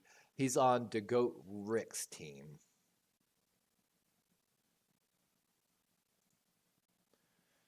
And, of course, DeGoat Rick playing my boy Chimera tonight. My boy Chimera has Jalen Hurts on his fantasy football league.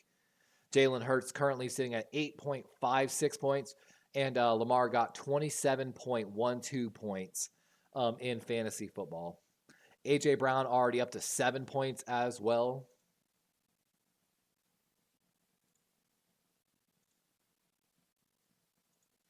Ooh. I know who's leading in our league right now. Cahill, 49er Media's got 42 points right now. He's got Saquon Barkley with 19 points and Xavier Worthy with 20 points to start the year. Of course, he's playing against Captain Niner, who's got Derrick Henry, only got 10.6 points. And Captain also looks like he has, is that on your bench, Captain? No, that's starter. Captain's got Xavier McKinney, who's already got an interception and a pass deflection, getting him some solid points at 6.5 already. So I appreciate that Captain nicknamed every single one of his players. That takes real effort, you know what I'm saying? And yeah, it's a different league, so it depends on every league, but looks like somewhere around 25 to 29 points or so. Tresner says, Reed actually becoming the number 1, you think? He's balling out. It kind of seems that way, to be honest with you. Christian Watson has been targeted pretty often, but he's had a lot of slips. So maybe we'll get a better, envision in week 2. And maybe the Packer players are dealing a little better with these field conditions because the Packers players already said this field kind of reminds them of Lambeau's field a little bit. So maybe that's why we're seeing guys like Xavier McKinney and Kayshawn Nixon already having some, maybe some good cleat decisions. But I'm going to go refresh my beverage, guys. I will be right back. And hopefully we'll be getting started here in just a minute with the second half of this game. I hear my puppy.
I can't believe.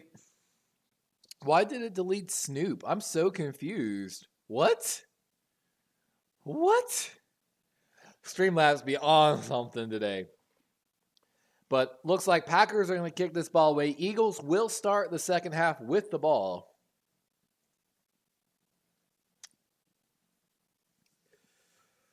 Let's see. Packers already had really good kick earlier where they were able to bounce this ball and create a muffed catch by the Eagles. Let's see if we see another one here. This one looks like it's going through the back. And Eagles, they're going to take a knee on this time. And if you haven't seen this already, it's one of our favorite little drink koozies. It's a little mini helmet that is also a koozie.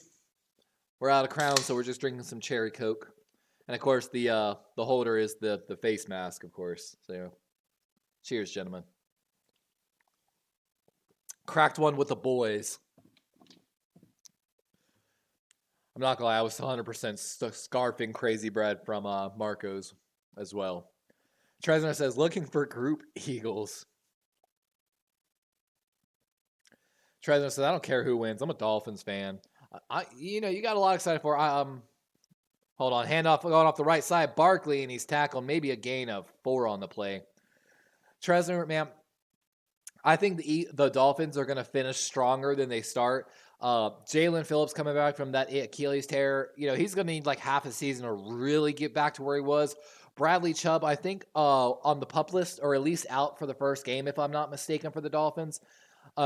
I felt bad for Dolphin fans. Dolphin fans had a great team last year, and their defense, and especially edge rushers, were absolutely destroyed by injuries. I think Jalen Ramsey also going to be out for that first game as well, if I'm not mistaken. Hurts, good pocket, going deep right. He's got a man. That's Brown, wide open. The 30, the 20, the 15, the 10, the 5, and he's in.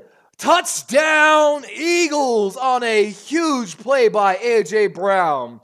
Showing off some wheels after the catch. Oh my God, my filling just popped out. That's rough.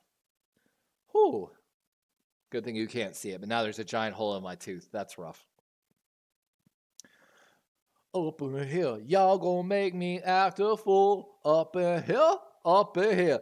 And little bit, just like kind of like a corner route go, catches it, turns back into the middle of the field, and it's a foot race, and he's just going to outrun Alexander to the opposite side of the field. Huge play for the Eagles to come out here and start the second half. And that's the second longest touchdown pass of Jalen Hurts' career. But all the effort there, A.J. Brown.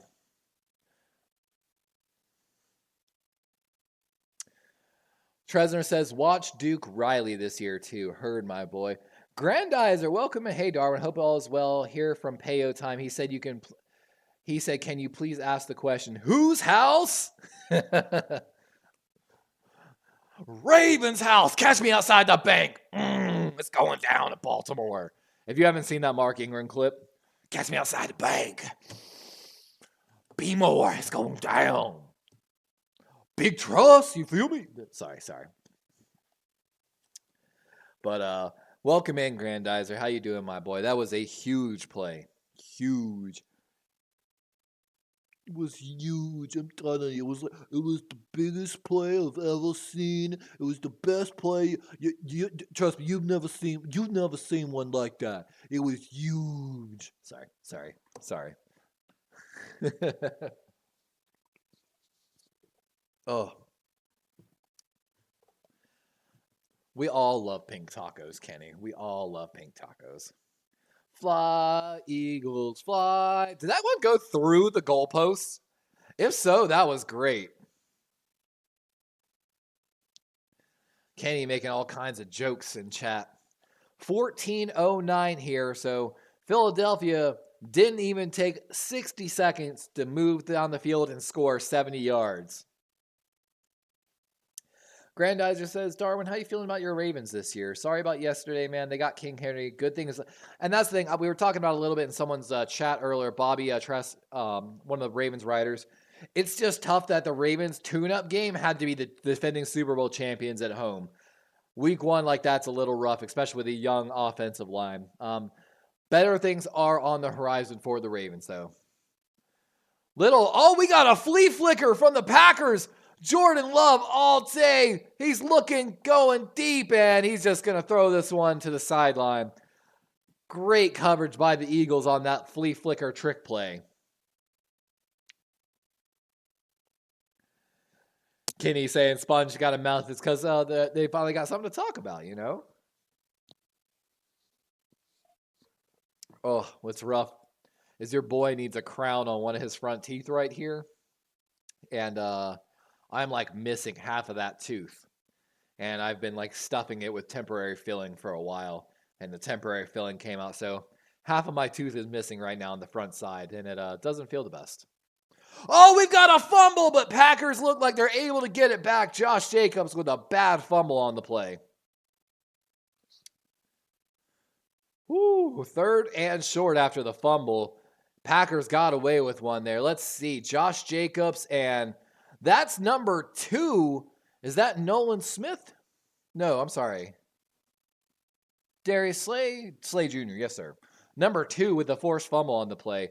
Love under pressure, throws it up, and Melton looking for a flag, and he's going to get it, it looks like, as the Packers might have got a friendly call here.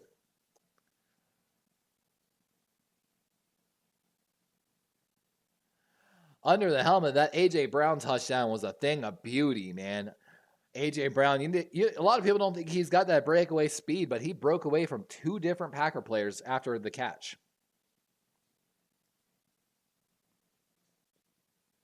And looks like 2 penalties on Philadelphia. Refs are getting together to discuss it with 13:25 here in the 3rd. Might be roughing the passer and pass interference. 2 big penalties. Yep. Pass interference. And roughing the passer accepted. That's worth a John Harbaugh clap. John Harbaugh slow clap. For those that don't know, we got all like the John Harbaugh memes. Are you kidding me? Come on. But the most infamous of the Harbaugh memes is the Harbaugh head shake. Just head down, shaking the head.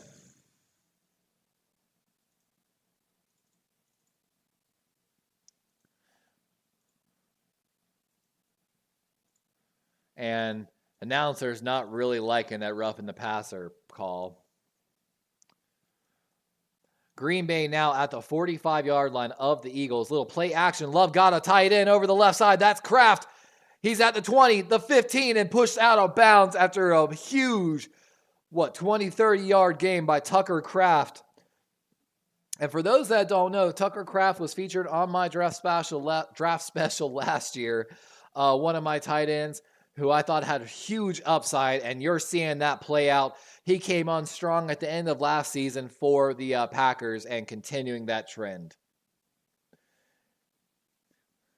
Tresner says, get Harbaugh signaling 2 last night. I really should. I need to try to see if I can find that GIF. You are so right on that one, Tresner. Little bit of motion here. That's Dobbs, I believe. Handoff going up the middle. Cut left by Jacobs, and he's maybe got a yard on the play. 12:35 and ticking here in the third. Yeah, and for those that don't know, again, one of the dreams here is to possibly be a scout, maybe for an NFL team. Hopefully the Ravens. Funny thing, Tresner, I have applied, and my resume has been on file at least once or twice for the Miami Dolphins as well as the Ravens, because I live down here in Florida, so I put in I'd love to be part of Mike McDaniel's staff. But we do a draft special every year that focuses only on third round and later players. Of course, Devon Achane or Akane was one of my running backs I featured, and good pressure there by the Eagles down the middle there. I think that was Jalen Carter. And going to bring up a 3rd and 9. Sponge says that's all on Love. He threw it on his back foot. Yep. And watch Jalen Carter on this rep here. He's on the right guard and just straight bull move and just whips through, basically. Great move there, pushing against the rookie Jordan Morgan out of Arizona State. David Pooney! But yeah, that was a horrible roughing the passer call. 3rd and 9, ball on the 15-yard line. Little bit of blitz from the Packers. Love going to dump it off, and they're looking for a flag, and he's got it. As number 29 of the Eagles was all tangled up with Dontavion Wicks of the Packers. And that's pass interference 29. That's going to give the Packers a fresh set of downs. Let's watch this here. And that's Mallory. And yeah, he's grabbing him, falls on top of him. If you're going to fall like that, you can't fall and kind of trip him up too. That's the correct call there. And, again, them not having Sidney Brown, Devin White, and Isaiah Rodgers, James Bradbury definitely might be hurting this Eagles secondary a little bit. And I appreciate that, Tresner. I highly doubt I'll ever get a call from them, no matter how many times I nailed my draft picks. But it be like that sometimes. David McNiner says, Jordan Morgan was the O-lineman I was looking at. Glad we didn't. I mean, he's good, my guy. It's just like every rookie. It's going to take a little bit of time. You know what I'm saying? 1st and goal. Trips left here for the Packers. That's the wide side of the field. Josh Jacobs lined that side too. He's going to take a play fake, and Watson with his first touchdown here of the game on a little slant route.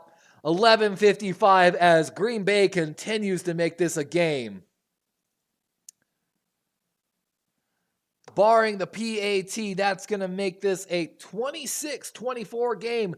But I would not be surprised if they try to go for 2 here again and take a 3-point instead of a 2-point lead.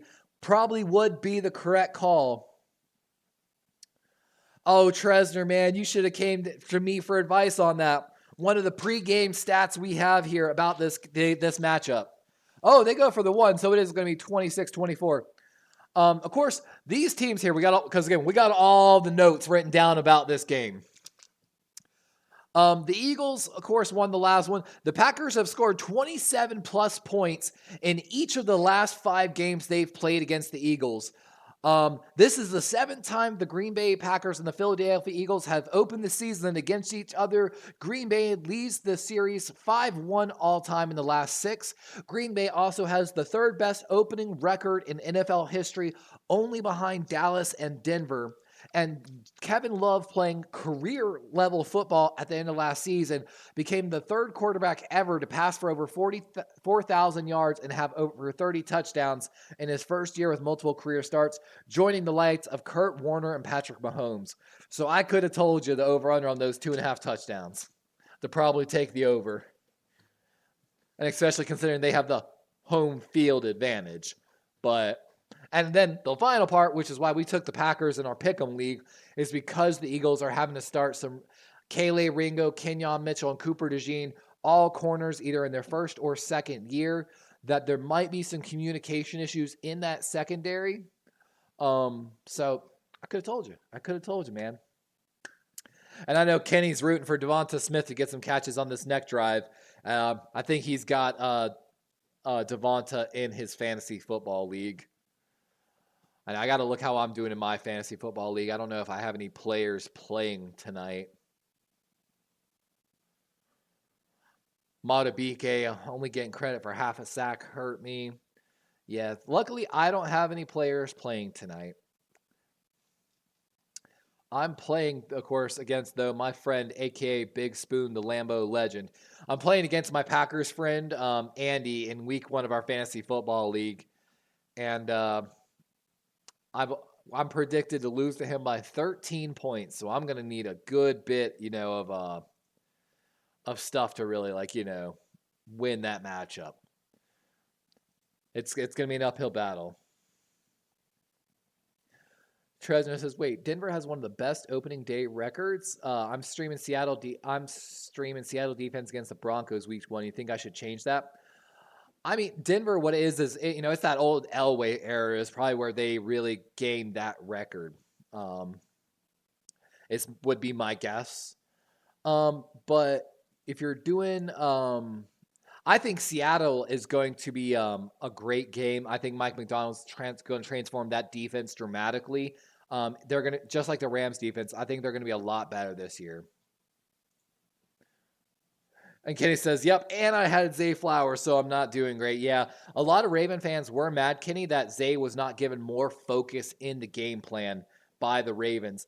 But one of the issues in that game was the Ravens' offensive line was getting destroyed. We had to move to a short passing West Coast system, which, of course, the one thing you cannot do in that type of passing attack is get behind early on downs, a.k.a. penalties. And, of course, the Ravens came out looking really rusty and bad, especially in that penalty department. Kenny says, "Revenge game my foot." And Trezor says, "That makes sense. I'll Seattle." And Hurts rolling out right here. He's got, great play by number 52 of the Packers. Looked like the tight end was going to be open, but making sure to keep his eyes on Hurts and hands up, able to deflect that ball, was going to be a solid gain to Godare. And Rashawn Gary, originally playing on Godare. Godare releases. Gary slides out to the left to run with Hurts as he rolls out. Again, great play by Rashawn Gary for the Packers. Motion man here. Handoff going to Barkley right and tripped up on the play. That's number 56 of the Packers. That's Cooper, I believe, the rookie from the Packers too. Edgar Cooper, if I'm not mistaken, was a Texas A&M linebacker that fell in the draft. Absolute lightning in a bottle. And he looked like it on that play flying into the backfield. Mike Grandize says, "Mike McDonald keeps them running." Oh, what a fool believes. And Hurts going down early as Rashawn Gary makes another play for the Packers defense with another Packer in the backfield early. Heard Spongy. I'll check the DM here. And that's Rashawn Gary matched up on Lane Johnson. Lane just looks like he thinks he's got outside help there, maybe from the halfback. And Rashawn Gary just runs by the right tackle of the Eagles for an easy sack on the play. That is rough to watch. Spongy sharing another post. Saquon Barkley will not be a different maker for the Eagles, says Nick Wright. He might definitely be wrong on that one, that's for sure.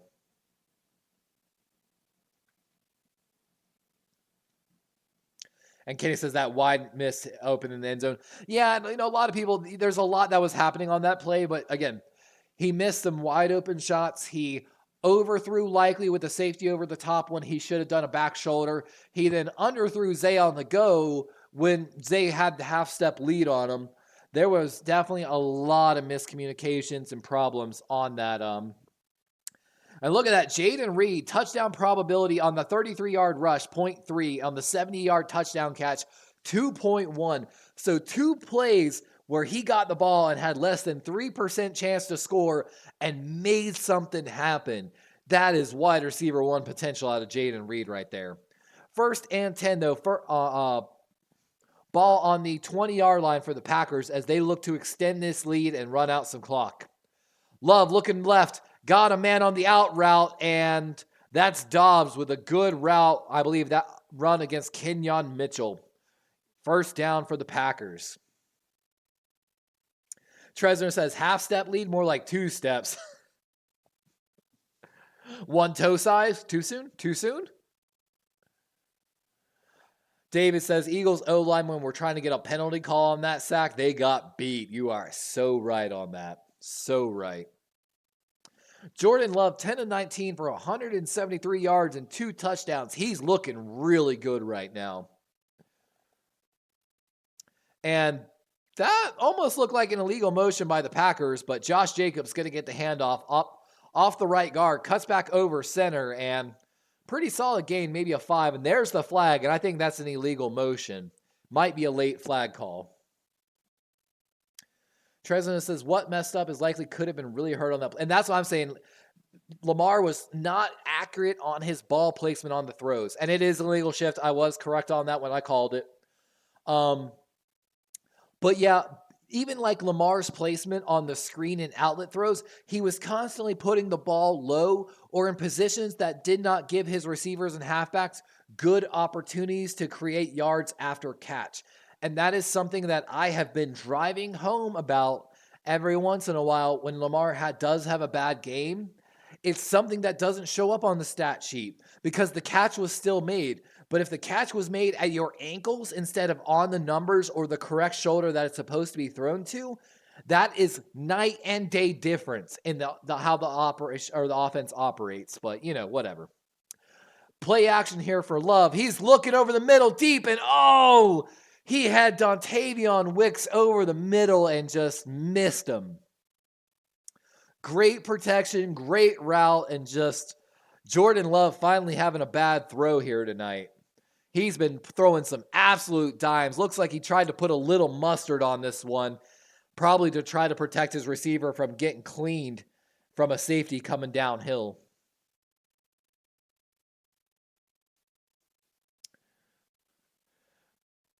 Empty backfield here for the Packers. Ball on the 27. 2nd and 15. Love looking over the middle again. Oh my God.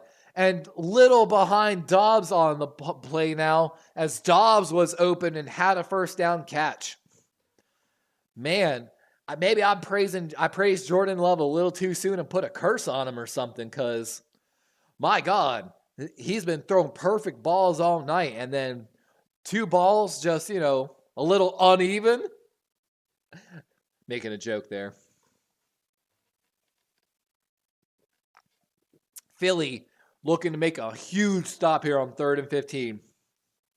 Wide 9 look here, only bringing 4.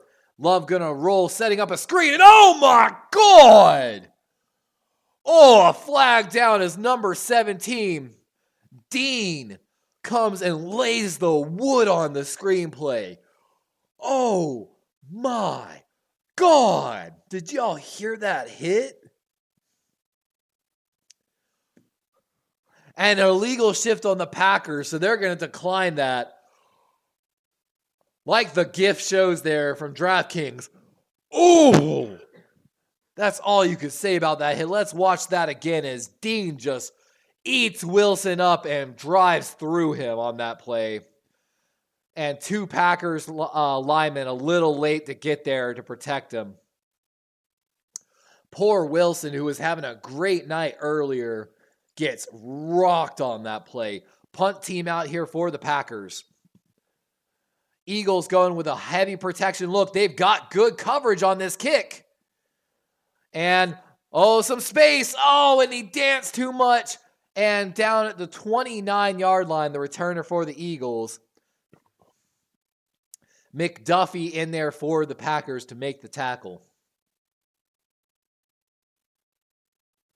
As Spongy said, he laid that out. Tresner, you probably don't have enough points to place that bet. You can actually do exclamation point points and it'll tell you. And of course, thank you for subscribing, Tresner. Streamlabs telling me that that'll actually reward you some extra points. Of course, it's my channel. I can have as many points as I'd like. I can set it any time I'd like. And don't forget, you've got fun little games too. You can actually gamble your loyalty points as well. Try to earn more to make me do fun things like do squats and take drinks. But let's see what the flag is here on the punt return. Hey, I rolled a 91. Spongy says Britton Covey, the return man on that, by the way. That's great to know, Spongy.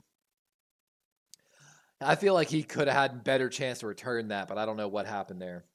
Tresner says you have 190 points. Let's see if we can get you some more points, my guy.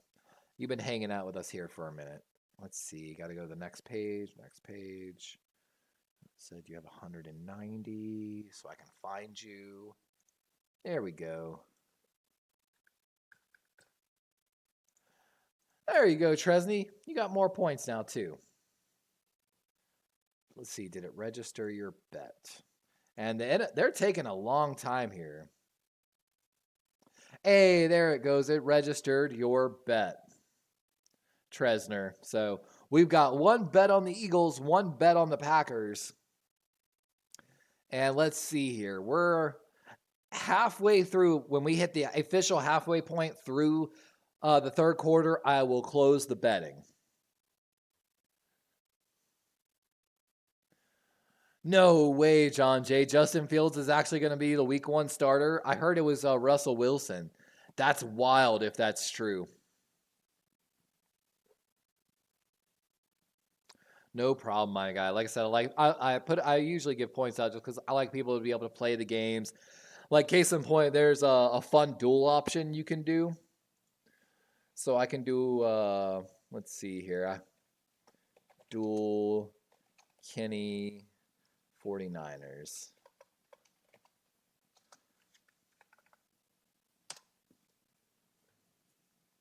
That's wild. No way, man. I got to go check NFL.com now. You're going to make me go check this. Because if it is, there no doubt it's going to be on NFL.com. Let's see.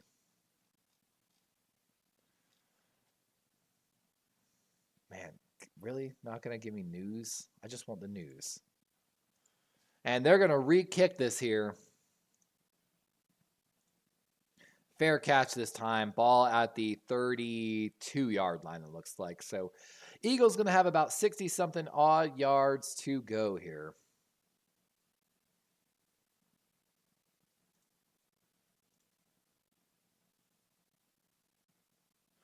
Apparently, J.J. McCarthy was, though, extremely shocked about his season-ending injury news. I guess he didn't think it was going to be. Oh, wow, yeah. Steelers quarterback Russell Wilson calf questionable play versus Falcons trending towards Justin Fields starting. Wow, that's huge. That's huge. Watch, Russell Wilson is actually just doing that to mess with them because he knows they're not going to come out and play good in week 1. So then he can be like, oh, no, that's the reason I'm going to start because they came out and played bad in week 1. Watch, that's what it goes. I think you can only bet once, Tresner. I don't know if it'll let you put more points on it. But like I said, you can actually also do things like gambling as well, where it rolls a D100 dice. Yeah, you can only bet once.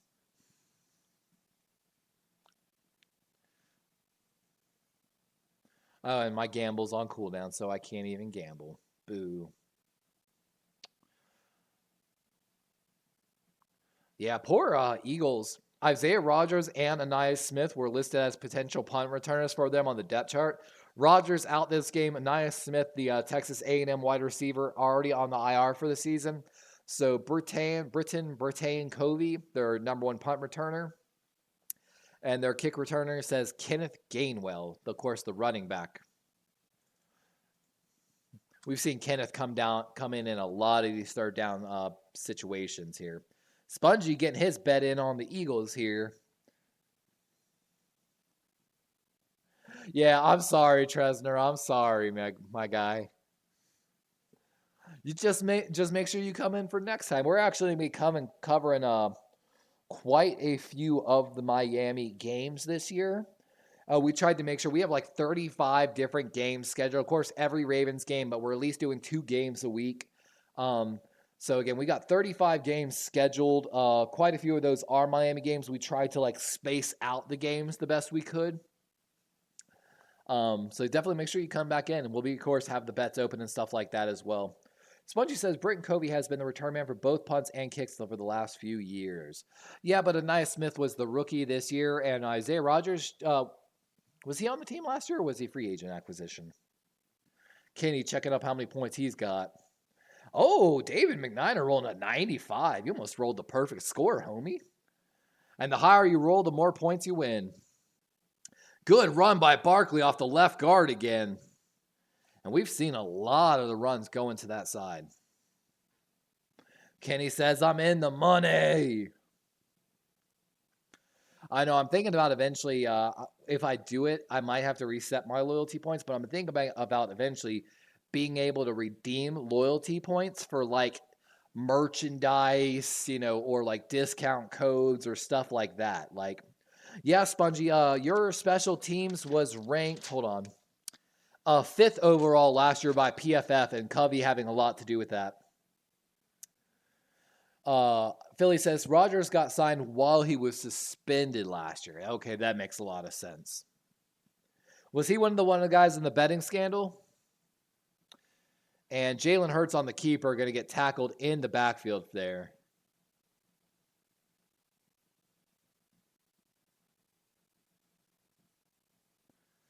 And like they're talking about, Green Bay's defense struggled against the run last year. PFF had them ranked 18th in the NFL last year. So about middle of the pack. And Hurts, that's got to be an intentional grounding call. They're going to whistle it dead. It looked like he tried, but I think that should be an intentional grounding call. I'm going to be 100% honest on you. And with the betting, we're officially halfway through the third quarter. I am going to close the betting. Of course, we will have to wait to see who wins. And Spongy says, yeah, one of the mini lines that got suspended. And again, David, if your gamble's on cooldown, you also have the slot options. But you can ask Steve-O, and that is intent. Oh, they're going to say no intentional grounding because there was I think that was intentional grounding. The slots, though, is unforgivable compared to the gambling. I still think that should be an intentional grounding call. I think Philadelphia got away with one there. And Jaden Reed with a fair catch there. Whew, dangerous catch the way he caught that over his shoulder, too. Yeah, and Terradome agreeing with me there.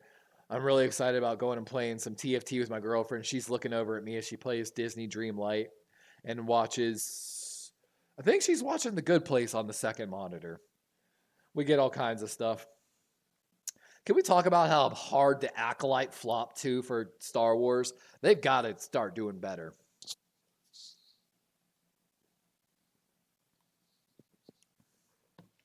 They're playing in Brazil and they're showing a Modelo commercial.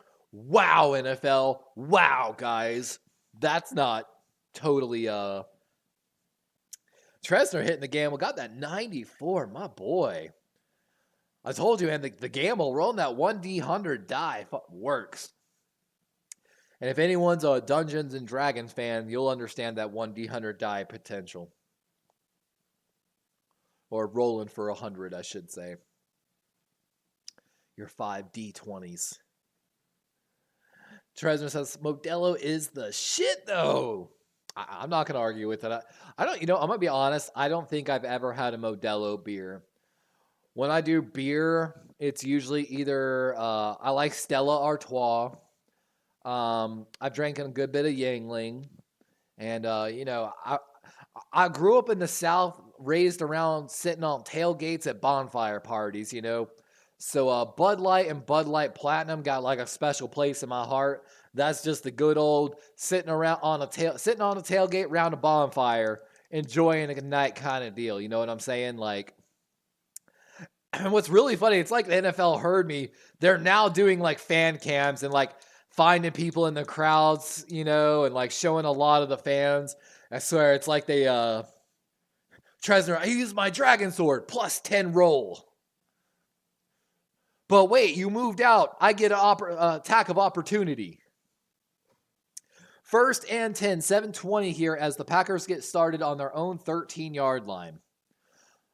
And Jacobs, slips out of a tackle. And number 53, is that Bond, was on him in the backfield early, but Jacobs able to make the first guy miss. Good job by Jacobs as he's having some words with Jalen Carter. Tresner says, I counter with magic missiles. No, there's no dodging magic missiles, you asshole. Doesn't matter how good my dex is. I cast wild magic. Ha ha ha ha. All right, enough D&D. Half my audience probably doesn't understand those references. Jacobs stretch play left. He's got a first down and some. And jumping over here as one of the Eagles players goes low. Great job by Jacobs to hurdle a player. We've got a flag on the play with 6:30. There have been so many penalties in this game. Spongy says, I saw a guy that looked like Grossi in the crowd. He was wearing an Eagles shirt. Kenny says, I cast disorienting spell, confuses and steals the coins. What? I'm going to need a, not lock picking, not dex. It wouldn't be a dex check. What would that be? Not athletics. I'm going to need a stealth check from you, Kenny. Roll your stealth check. The Bard. Oh no, the Bard just rolled a natural 20, guys. And he was rolling to seduce you. You fall to the Bard's seduction. Minus 20 bum health. Empty wide here, look. And Love, it's picked off! That's a huge pick by the Eagles. And Reed Blankenship coming from the safety spot, coming downhill as Jordan Love tries to float one over the middle. You got to be careful throwing with air over the middle of the field. And with 6:08, it looks like the Eagles are going to get this ball back in the red zone. Let's watch. Zach Bond drops out of coverage, forces the bad throw. Blankenship has eyes in the backfield playing from that center safety position. And great job by Blankenship to read it, come downfield, and great job by Zach Bond to force a hard throw there by Jordan Love. And that is 100% confirmed, an interception by Blankenship. What a game we got going on right now. Trevor says the Bard is Mike O'Hearn. What's funny too is I would love to do like a D&D session live. I've never been a DM, but I think it would be absolute so much fun to be like do those live D&D streams. I've never gotten to play through a full campaign, and I'm a little sad about it. And I've got a lot of friends that do want to play, but it's one of those ones, man, getting a group together, getting everyone organized, able to come every week with all our hectic lives. Tresno says, still under 2.5 touchdowns for Love, though. I mean, the pick's not going to help. Pterodome says, I told you he'd been trying to hook up with one of them Eagles for a whole half now. Pterodome did call it. Handoff off the middle. That's Barkley. Got the first down and some after a spin move, and he's going to be down at what looks like the 11-yard line. as the Eagles now just outside of a first and goal situation. 5:20 on the clock here in the third quarter. Give me one moment while I blow my nose, ladies and gentlemen.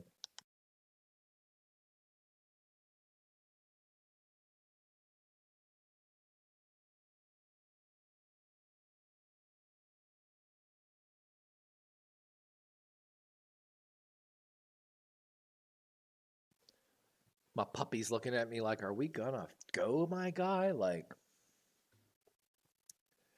Tresner says, if Barkley scores another touchdown, I'm going to lose my shit. Are you playing against Barkley this week in fantasy? And oh, he's got another good run up the middle. That is Barkley pushing that pile. That's not his O-lineman pushing. That's 100% on Barkley's quads. 2nd and 1. They're going up the middle again to Barkley. He's got the first down, and it looks like he stretches into the end zone. And that's a touchdown, Eagles, it looks like. The fumble looks like it happened after the ball crossed the line. And a hat trick for Saquon. Fantasy owners are saying, what? Saquon's going to have no impact? Really? Really? Anyone who believes that was an absolute fool. Tresna says, no, I have Barkley on 8 of my 9 teams. That's wild, my boy. Wild. Good for you. Good for you, my boy.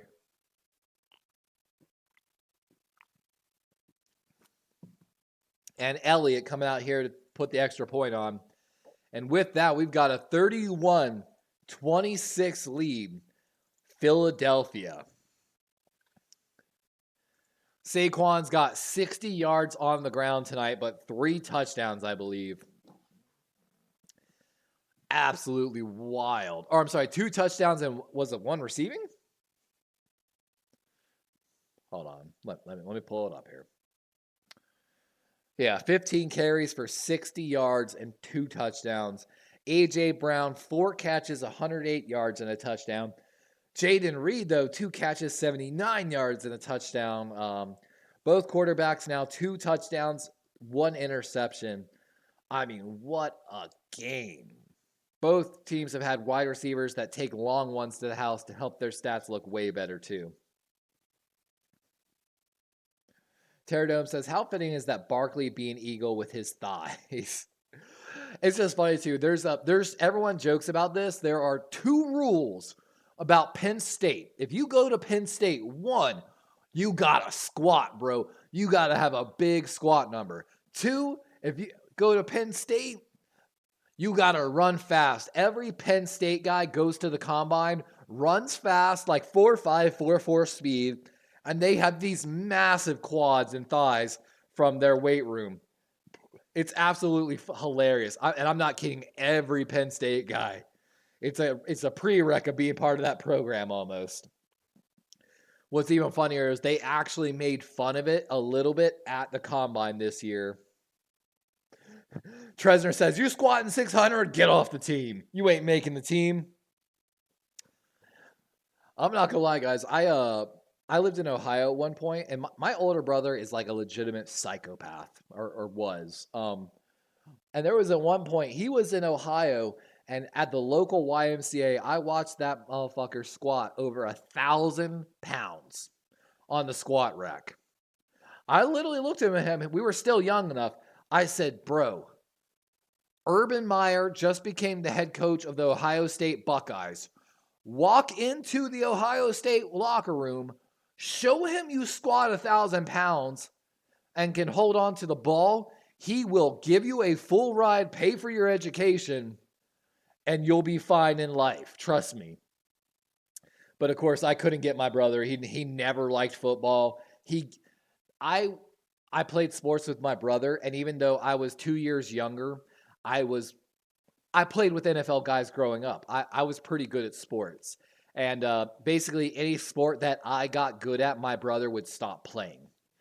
A complex because probably he was the older brother and stuff like that. But man, the what ifs. Like I said, I told him, I was like, go walk on Ohio State, bro.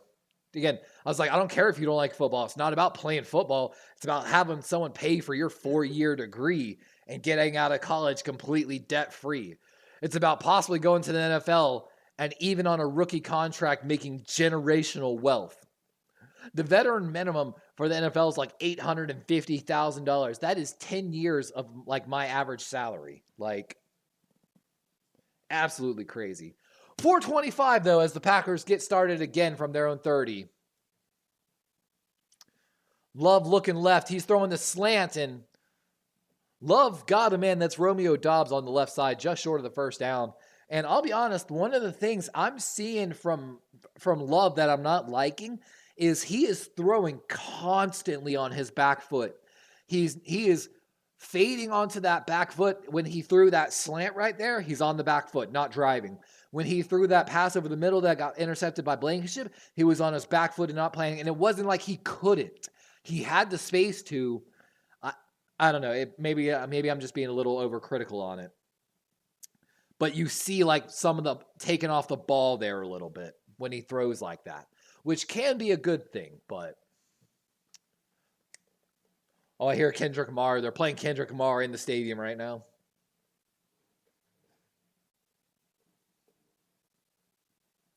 But first and 10, 3:25 here in the third. Ball on the looks like 42-yard line. So Packers approaching midfield now. Pterodome says he's balling out. Good observation. Appreciate it, my guy. Shotgun set. Love looking over the middle. Oh, and again, he's not driving these throws, and Kenyon Mitchell almost got to that out route a little bit. Let's watch this here. Kenyon Mitchell, great position on this little out route here by Dontavion Wicks. And that ball is thrown behind Wicks. That's a bad throw by Jordan Love. And again, I don't know, maybe if someone needs to get in his ear, be like, hey, bro, what's going on? Why aren't you throwing like you should? I understand some throws taken off, but an out throw like that, you have to drive into that throw. Jordan Love, little outlet pass to Josh Jacobs, setting up the screen. Good move by Jacobs, and took what looked like was only going to be a gain of a few into a first down for the Packers as they're at the midline now. 2:50 here left in the third, and we've got an Eagles player down. He's pointing to his hand a little bit. Ooh, and they just had to cut a hot mic. And he's frustrated as they're taking a look at his left hand. I think that's C.J. Gardner-Johnson for the Eagles. And Pterodome says, yeah, he's bailing and throwing off that back foot. Exactly. And especially like on some of those throws, you can't float balls over the middle. You can't float a ball that's thrown on an out route that needs to be on the sideline. That is how you get in trouble real quick. And we already saw him get in trouble once on that one over the middle. Tresner says, please tell me it ain't a corner. That's C.J. Gardner-Johnson, actually one of their safeties. So pretty still... that they can't afford too many injuries. Already Sidney Brown, the former Illinois safety, who had a 107-yard interception return last year for the Eagles, out for this game as well. James Bradberry already on the IR for the Eagles. Isaiah Rodgers, their corner, out for this game as well. If he's hurt, that could be a big blow to this secondary in what could be the final crucial minutes of this game. Like Spongy said, that's safety number one on the team right now. And like we were saying, Sidney Brown not being in there could hurt. I formation here for the Packers. Stacked twin formation left at the top side of your screen. Love going to hand off right. That's Jacobs. Good juke. He's down the field. And a huge game by Josh Jacobs on the play. Great cut at the line of scrimmage to make a man miss. And there's a little bit of that burst. Let's watch the replay here. Good double team block on the right side of that Packers offensive line. Jacobs bursts through the hole, gets a good cut, and he's down what looks like at maybe the 25-yard line of the Eagles as the Packers move on to the Eagles side of the field. 2 minutes left here in the third. Again, third quarter does not get a 2-minute warning. And that ball, yes, officially on the 25-yard line of the Eagles. Handoff going right, stretch play, good presence by the Eagles, and Jacobs just able to get back to the line of scrimmage as Zach Bond continues to have a great game for the Eagles.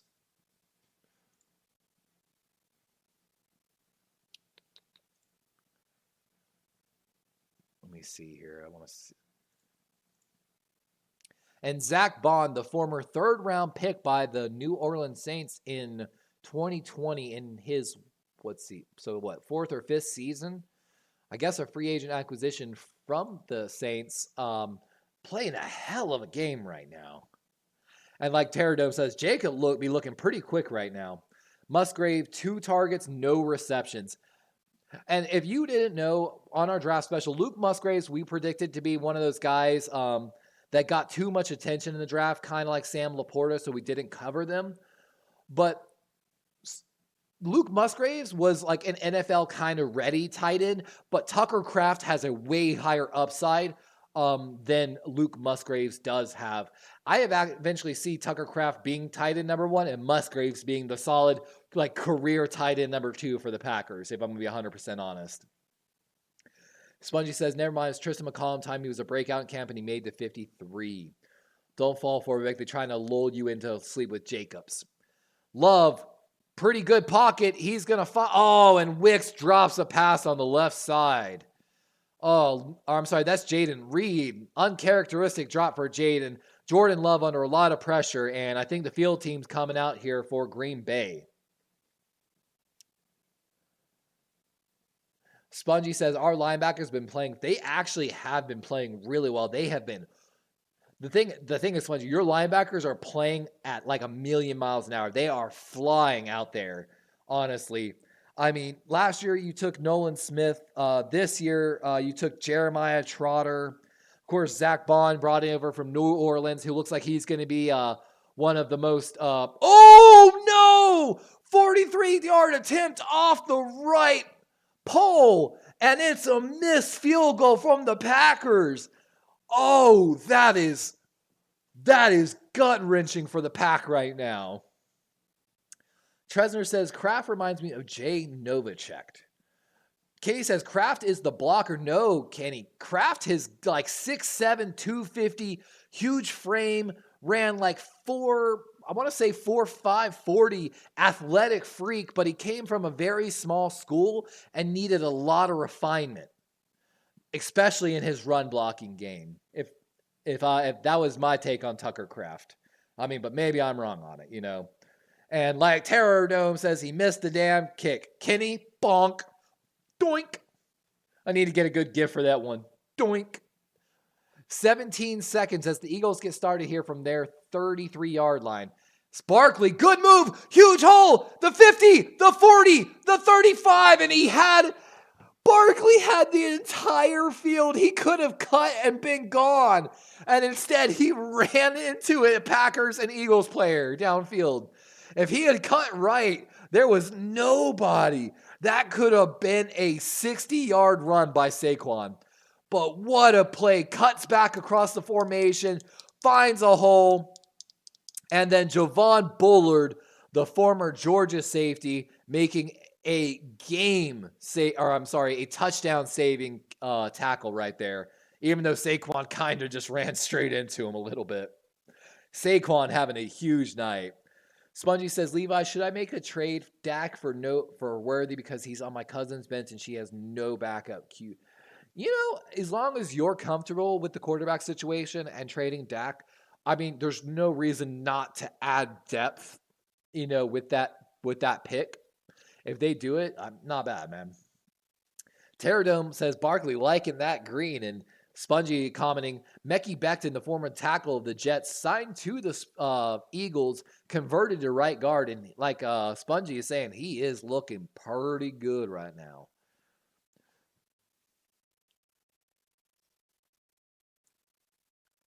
Yeah, the real crazy, like I said earlier in this stream, the real crazy part is Green Bay has 3 tight ends in Luke Musgraves, Tucker Kraft, and Ben Sims, who are all 3 in their second year. So last year, all 3 of them were rookies. I feel like that's unheard of to have 3 tight ends all like basically from the same draft class and on the roster together, 1, 2, and 3 like that. I absolutely love that, what it adds to the play calling flexibility of Green Bay. And I don't know if they've fully taken advantage of it. Oh, I can't wait to go plug this giant hole in my tooth right now. I'm a little surprised that the Eagles haven't given Johnny Wilson some better looks in the red zone. Just give that 6'7" guy an opportunity for a jump ball in the red zone. Line him up on the wide side of the field, all the way out there at the X or the Z. Basically, put everything else on the other side of the formation. Shit, I'd almost even think about rolling the pocket away from him and doing a cross-shoulder throw, only depending, though, on how the safeties are looking. Like, if he's going to be on an island out there getting no safety help, and that you can get that safety to maybe roll with you a little bit, or maybe look him off to the center of the field with a post or, a seam up from the slot, and then really, like I said, pull everything away and make it a one-on-one. And Jordan Love, he's got 2 massage guns going on both of his calves right now. So I don't know if he's cramping up from this humidity in Brazil or maybe just, having some issues with the field. But Jordan Love, like I said, getting some attention on both of his calves from training staff with massage guns. And if y'all don't know, if you don't own a massage gun, I'm telling you, make the investment. Go to your Walmart, go to the As Seen on TV section, and screenplay going right. Packers read it all day, number 56 of the Packers. And that's Edgar and Cooper. He read that play all day, and Eagles are lucky that wasn't a pick six to the house. Good job by him to run past Lane Johnson, get his hand on the ball. Like I said, if that ball had gone up a little bit and back, he might have had a chance to take that for a pick six. Like Tresner says, bro needs some potassium. And for those that don't know, if you drink too much water, you actually will get your electrolytes or your potassium off balance, basically, which then causes muscle cramps, not from a lack of water, but from a lack of salt, which potassium is classified as a salt, chemically speaking. And Alvatero, the tight end with a catch over the middle. Empty backfield for Philadelphia on that play, so really trying to space this out. Spongy says, I love Cooper, but Trotter's... Dude, Trotter just got that grown-ass man look to him, to be 100% honest. And they're spreading this out here. 5 wide again for the Eagles. They're definitely making a change here. And Hurts got him, man. That's Brown on a little curl route on the left side.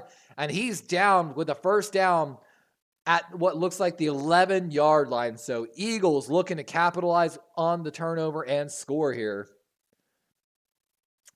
No, Trotter actually, it was their rookie linebacker they took out of Clemson this year. So he's not terribly old. He was played alongside Jerome Simpson, of course, the linebacker for the Baltimore Ravens. Or not Jerome, Jeremiah Trotter, I'm sorry. Jalen going to keep it and in trouble, and he's got nowhere to go as he loses 3 to 4 yards on that play. And looks like a little bit of miscommunication there by the Eagles. I know. Who are you thinking of? I know Devondre Campbell's super old, the linebacker over on San Francisco now. Man, I know there's a couple of really old players. Yeah, maybe Trotter Sr. It's just funny, there's multiple Trotters. And fake screen there. Oh, no. Oh, my God. What a bad decision by Hurts. He tries to pump fake the screen again like he did earlier in the game, then decides to throw the screen with a guy standing on top of his wide receiver. And that's the same route they run earlier. And oh, my God, that's 2 passes now from Hurts that could have been pick sixes. That one way more egregious. Philadelphia is absolutely lucky that was not a pick six. Oh my God. That was so bad. And again, 5 wide look here for the Eagles as they continue to space out this Packers defense. And play clock looked like it was out, but no call. Hurts rolling out to the right, going over the middle, and it's picked. A horrible throw again as he floats it over the middle, and Alexander buying time. He's going to come out and return it. And, good tackle by Devonta Smith. And, my gosh, Jalen Hurts is making horrible decisions now. You cannot throw late passes to the boundary And he throws across his body as he's rolling. Like, it looks like A.J. Brown might have slipped on the play as well.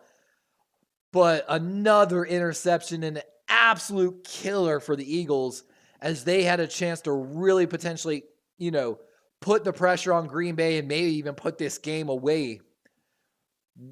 God, man, these turnovers are absolutely killing these teams. These are bad decisions, too, that they're throwing on. Like Terradome said, late across the body, even if A.J. Brown did slip, it looked like two Packer players were going to be right there. And the thing is, both of these players have thrown bad interceptions over the middle at this point. Late lob-style throws that the safeties are just sitting on.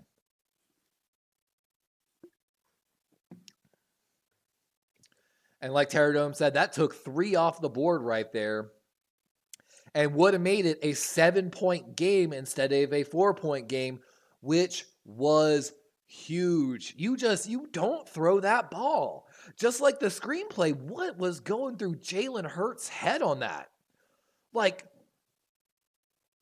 A rookie should know not to throw either of those balls. God, man, Jalen trying to be a little bit too much Superman there. That hurts to watch. Spongy says, I feel like Nick is calling this offense right now. Something. But I think the move,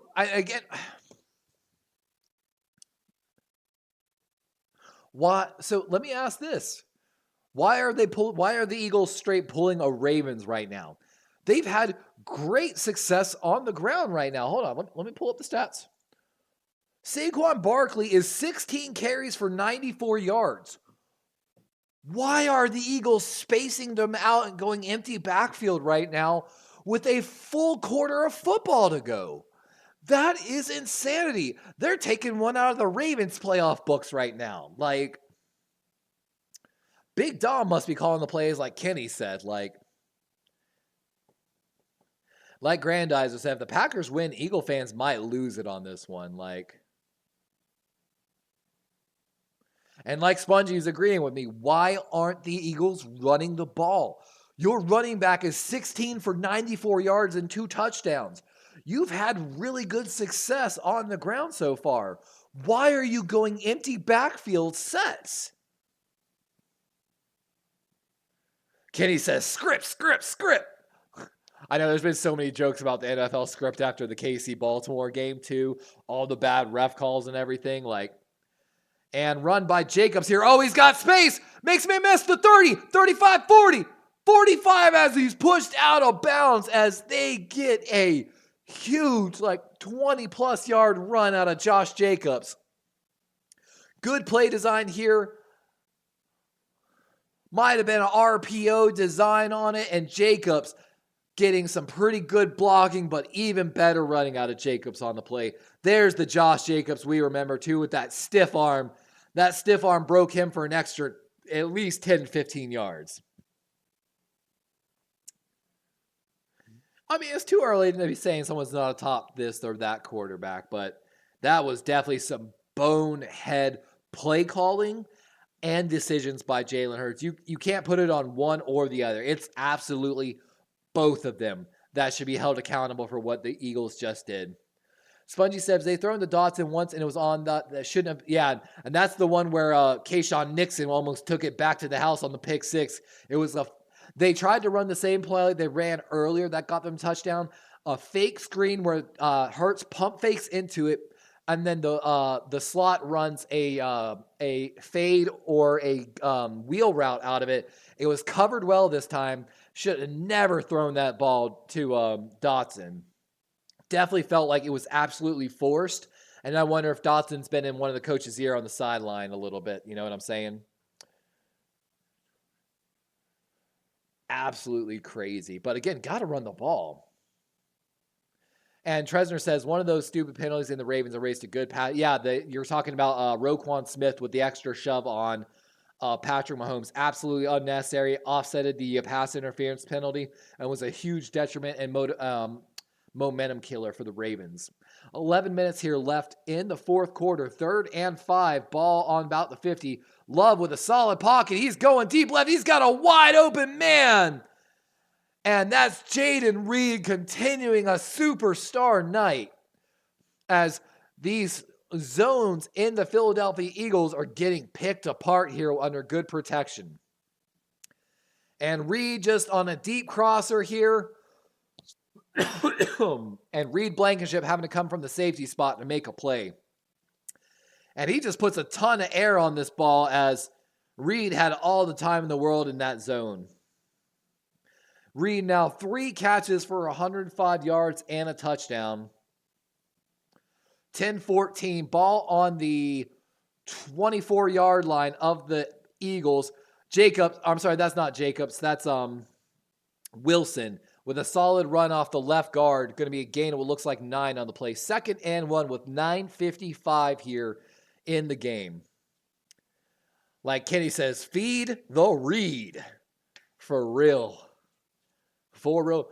Wilson not having a bad night rushing the ball as well. 4 rushes for 46 yards. Very effective as a change of pace back here for Josh Jacobs. Spongy says, Mitchell got cooked by Reed there. Yeah, he did. Yeah, he did. And what Sponge, I hate to say, I love Kenyon Mitchell. I thought it was a great pick, but there's a rookie learning curve when playing in the secondary. I'm telling you that.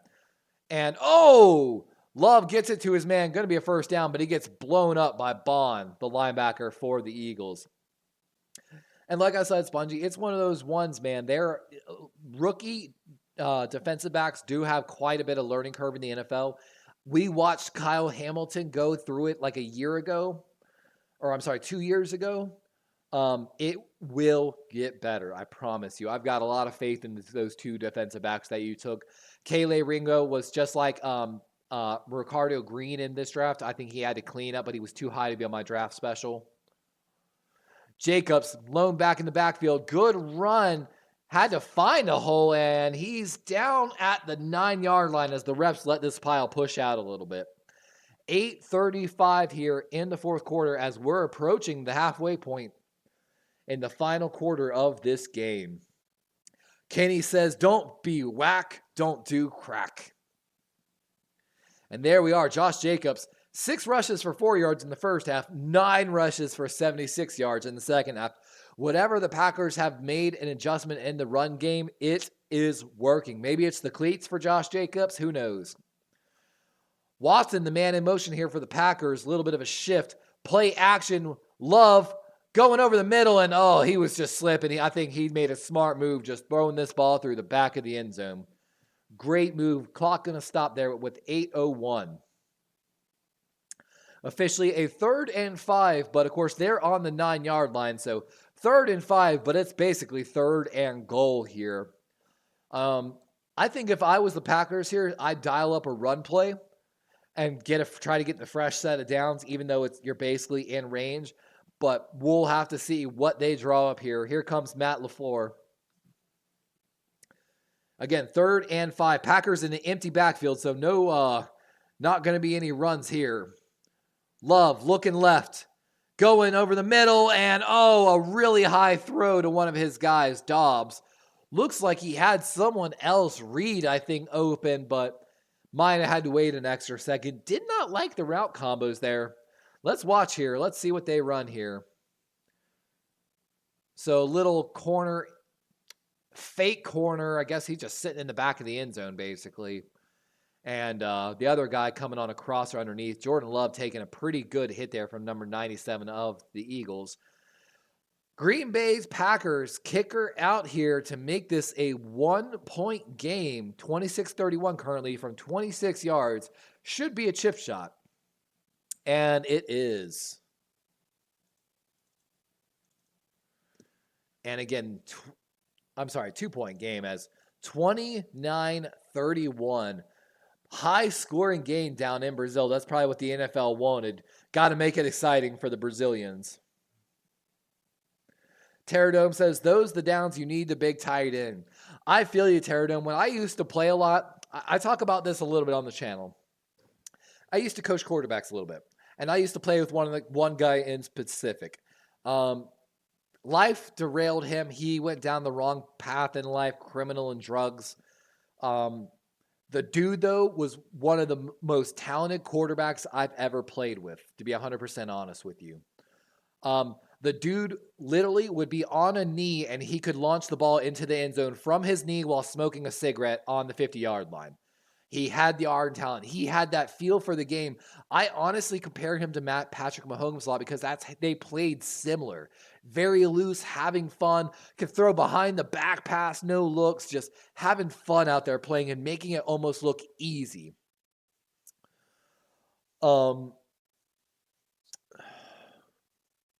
But one of the plays we used to run, because we used to go play out at Myrtle Beach High Stadium called Doug Shaw. We'd go play under the lights with a bunch of first responders, police officers, firefighters.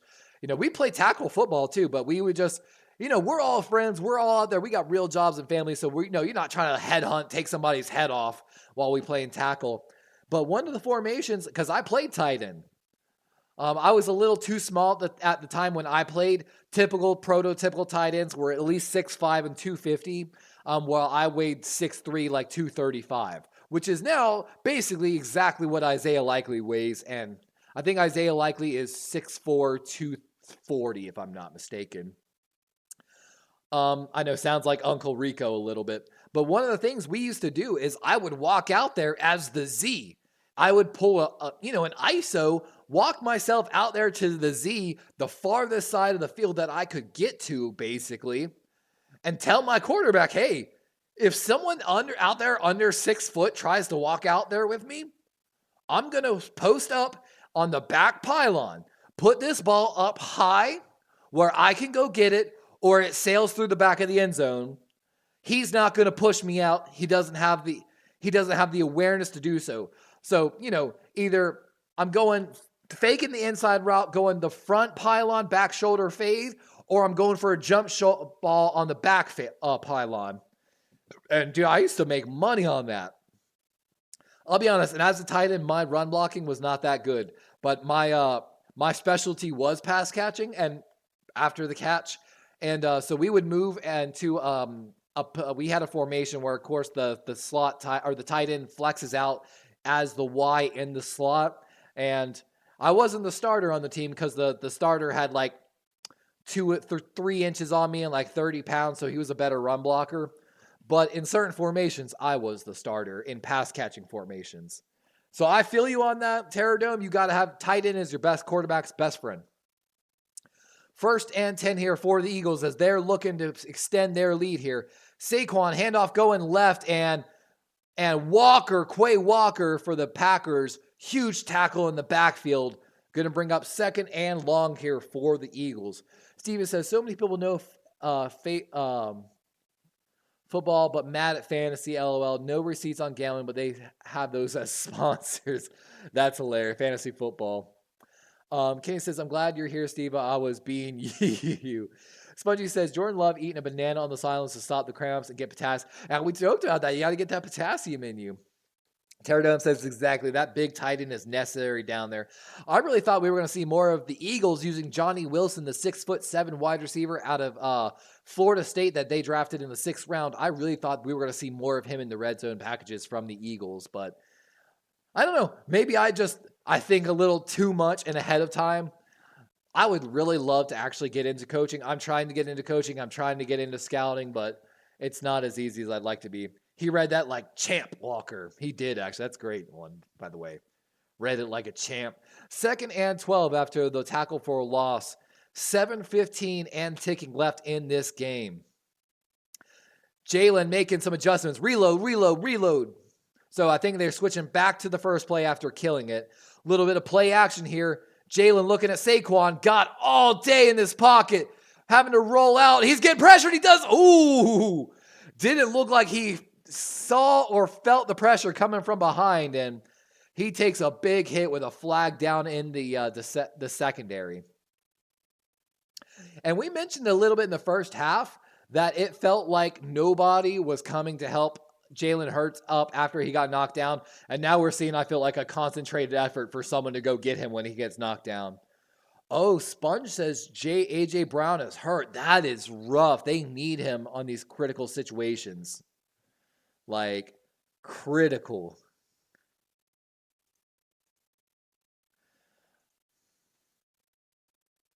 Why did it, Streamlabs? What is foul language about what you said?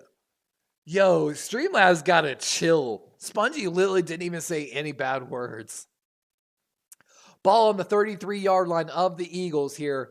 Twin formation at the bottom of your screen. Going to be a handoff to Barkley. Good run up the middle. Looked like it was only going to be a gain of 2, but Saquon, huge effort there as one of the Packers just pushed the offensive lineman of the Eagles as he was trying to help Saquon up.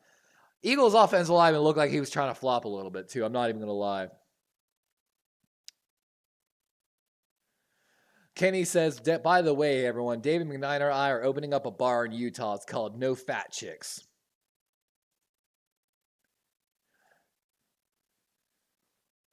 Spongy says, AJ got hit hard. He'll probably be back in soon.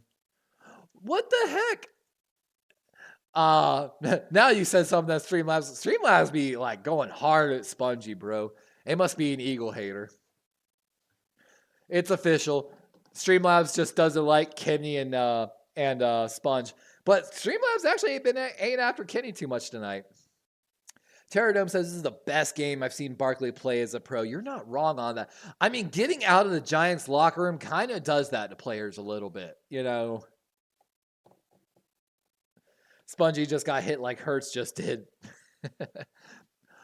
Ball at the 44-yard line. Eagles approaching halfway. 5:35 as they're trying to operate a 4-minute offense probably here now. And we've got a false start on the Eagles' right guard, I believe, on this one. So back them up. Ooh, did they get the timeout in? Philly called their first timeout of the half, so that's going to save them up 5 yards. Great play, though, by Nick Sirianni to call that timeout. And so this is what we need to see out of the Eagles right now. With 5:30 left, just like we saw at the end of the first half, you need to run a 4-minute style offense, a modified 4-minute style offense. You know, you're not trying to run the ball and score within 4, but you are trying to not leave Jordan Love any time on this clock. Even if you walk away with a field goal, if you're able to burn 4.5 minutes off this clock by getting good first downs, run, pass, basically is the combination right now. There should be almost very little passes on first downs, and even if they are, they should probably either be the big shot and you only take it if it's wide open, or again, good first downs. But you don't want to be getting a first down on first down if that makes sense. That's not how you operate this style of offense. So 1st and 10 again after the timeout. Philadelphia's in the empty backfield right now. And Hurts buying some time. He's going to run with it. He's got some space, and good slide by Hurts. He's across the 50-yard line, but short of the first down. Going to bring up a 2nd and 4, I believe. Terradome saying, preach, Darwin, preach. You've got the lead. You're running good. Finish. Don't pull a Ravens right now. Don't start passing the ball when there's no reason to. And Sponge, I'm sorry, yo. Streamlabs be going hard on you right now. I know you got to be careful with Jackbox games too. Exactly like Terradome. Safe passes, keep possession. See a little out route there thrown on time. That's okay. But still, you don't want to be throwing the first down pass on first down. That generally doesn't work the best. You want to, run on the first down no matter what. Get into either a 2nd and short or, again, you want to maximize your downs here because every part of the down, gets you 30 seconds basically off this clock.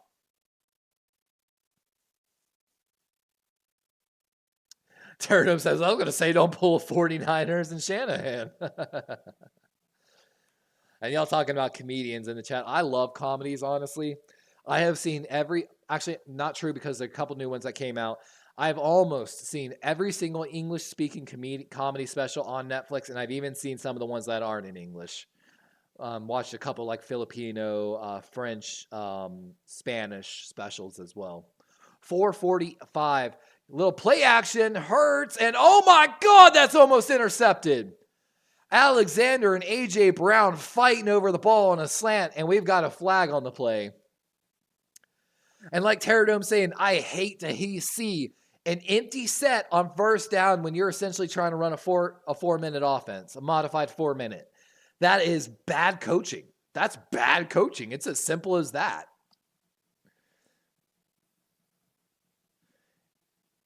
Ineligible player downfield on the Eagles. Guess what? That wouldn't have happened if it was a run. And A.J. Brown trying to run a slant. He's absolutely... A.J. Brown does not have any way to get back inside. Jair Alexander's got the inside leverage on that slant. Brown even gives up because he can't. And they're lucky that Brown fought that ball out of Jair Alexander's hand. Dangerous play. Dangerous. And again, so unnecessary.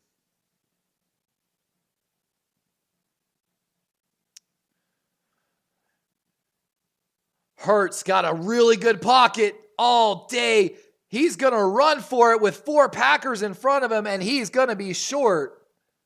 Going to be short maybe 2 yards just past the 50-yard line, coming up on the 45. But we have once again, as it's been the constant story of this game, another flag is down on the field. I cannot wait to see how many penalties were called in this game. David Menard says, I remember the early days of Chris Rock. You want to talk about early generation of Chris Rock? Let's talk about Cat Williams in the early days. Cat Williams still out there putting out controversial stuff. Chris is a legend. Sad they let him get smacked on stage. And then they gave the guy an award and an ovation. Keep my team out your mouth. Hold on. No, we got better. Keep my quarterback's name out your fucking mouth. I need to make that into a GIF and a meme. Just get some AI, to edit the film and keep my quarterback's name out your mouth. I really need to make that happen so bad. What's funny, Kenny, is Gabriel Iglesias is actually coming to the Hertz Arena, which is 10 minutes down the road from me, next month. Me and the girlfriend are thinking about buying tickets to go see Gabriel Iglesias. What's funny is here where I'm at in Florida, a lot of comedians actually come. Oh my gosh. Trevor Noah finished up his tour just outside here at the Hertz Arena. Taylor, oh my gosh. Oh my God, it's going to kill me now. Not Taylor Britt. Oh my God, what is her name? She's a really good comedian too, but like I said, a lot of really good comedians came. Daniel Tosh was here not too long ago doing the Florida is Trash tour. I actually met Bert Kreischer and, oh my God, who else came here? I love him so much. He hangs out with Bert all the time too. 2nd and 8. Jalen going to have to run for it. Scrambling off the left side. He's fighting for it. Oh my God. Hurts fights for the first down. He was stopped 4 yards short. And Jalen Hurts muscling his way to the first down. 3:30 and ticking here as Philadelphia continues to move down the field. Oh my God, Spongy. I'll be honest. I watched Matt Rife's last special and it was horrible. And what's funny is what got him in trouble weren't even the jokes that I disliked the most. I think Matt Rife is very entitled. I think he is unempathetic of the strife and problems of others around him.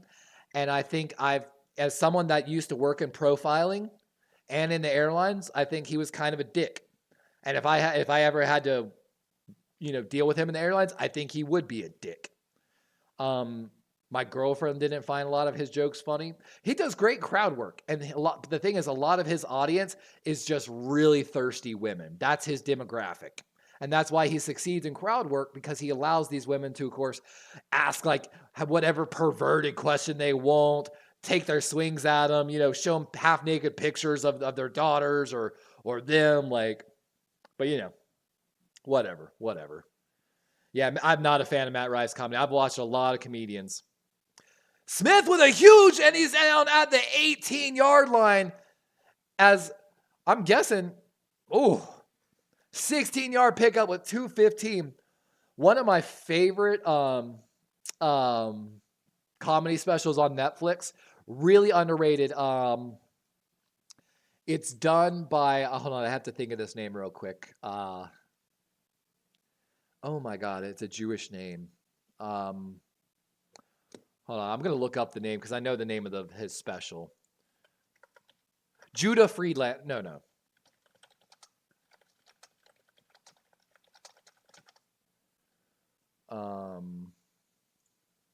Yeah, Judah Friedlander. He's got a special on Netflix. It's a great one to go to sleep to. It's one of the most sarcastic and witty specials I've seen. It's Judah Friedlander. The title is America is the Greatest Country in the United States. Which, if that title alone, now a little bit of warning for anyone that, dude really hates Trump. He really liked Bernie. He's pretty far left, but he makes some really fun. Oh, Bill Burr. Yep, another good one. He makes a lot of funny jokes. Like he makes one. Why does America have, all these killings? It's obviously because we have superior aim. We just got better aim than the rest of the world. That's why.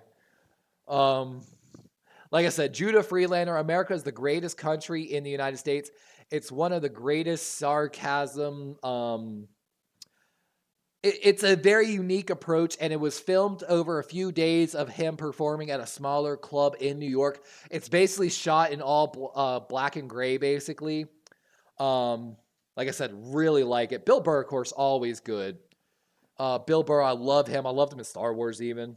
All right. Let's get back to the game real quick. We're almost at the end. 2:10 here in the fourth, as Green Bay looks like they used the timeout. Philadelphia, of course, would love to walk away with a touchdown and really kind of put this game away. Green Bay, of course, has to prevent that and keep this to a field goal.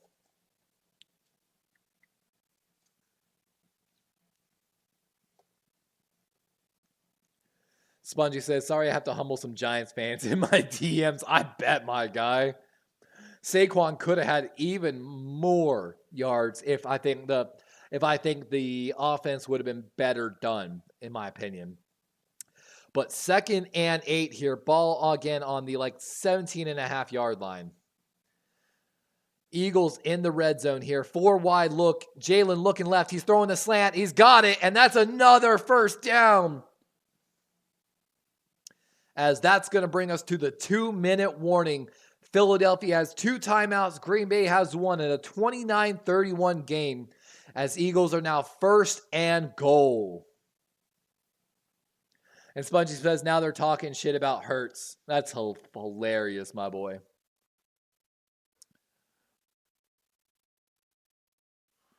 Yeah, I'm trying to think some of the better specials I've seen lately. Like I said, Judas is a little old, but it's one of my go-to favorites. Just very different than what every other comedian does, I'm trying to remember one of the other jokes he does.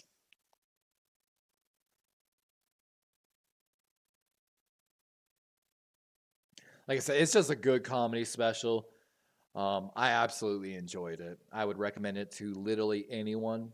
And it's a great one to put on night because there's not a lot of flashing, The guy literally keeps the entire club constantly giggling with his short little quip and sarcastic takes.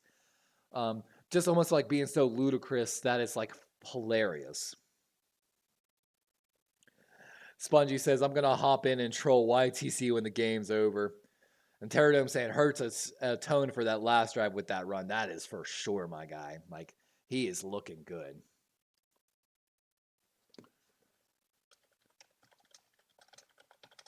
Let me see here.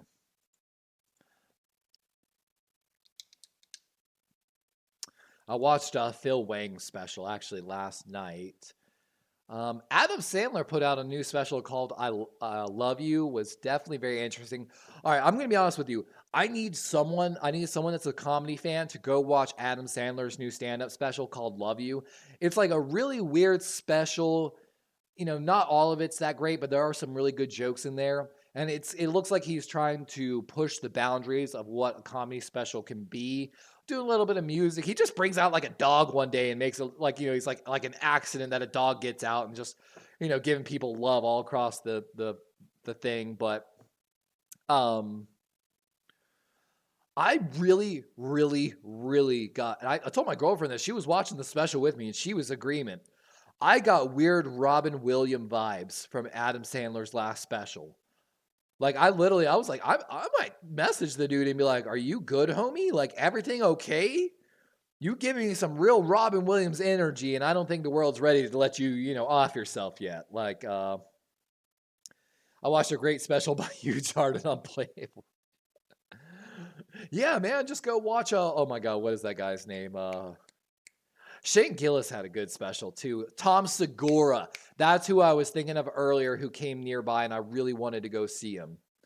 I really liked Neil Brennan's last two comedy specials. I thought Neil Brennan, of course, if you don't know Neil Brennan, him and Dave Chappelle are really close friends. Neil was, I think, like the only white guy on the writing staff for the Chappelle Show. That's how far back Neil and Dave Chappelle go. And I think Neil wrote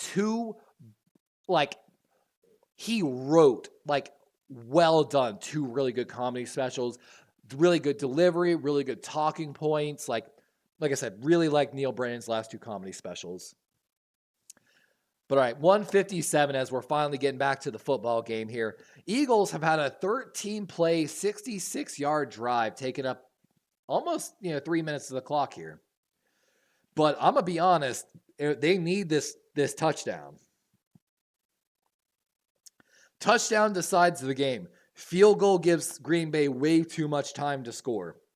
And you absolutely cannot throw a bad interception here like we've seen potentially. Handoff up the middle. Saquon going for another touchdown. He's pushing. And he's either going to be a yard short or got it. Looks like the far side ref's going to signal a yard short. So 3rd and goal here for Barkley. As I think he's saying right now, he's telling him, let's go again. Let's run it back again. He's having a word with Godare, I think, about something blocking-wise. Godare gave him that tap. I got you, bro. So I think the Eagles' offensive line, he's having a word with Devonta Smith now as well. I think the Eagles saw something there that they're about to try to take advantage of. Spongy says, sorry, Levi, I sent 2 more tweets. I'll look him up real quick here. And I actually hear the crowds going, let's go, Barkley. It's very soft, but I heard it there for a minute. I'm going to check, Sponge. Give me one moment here.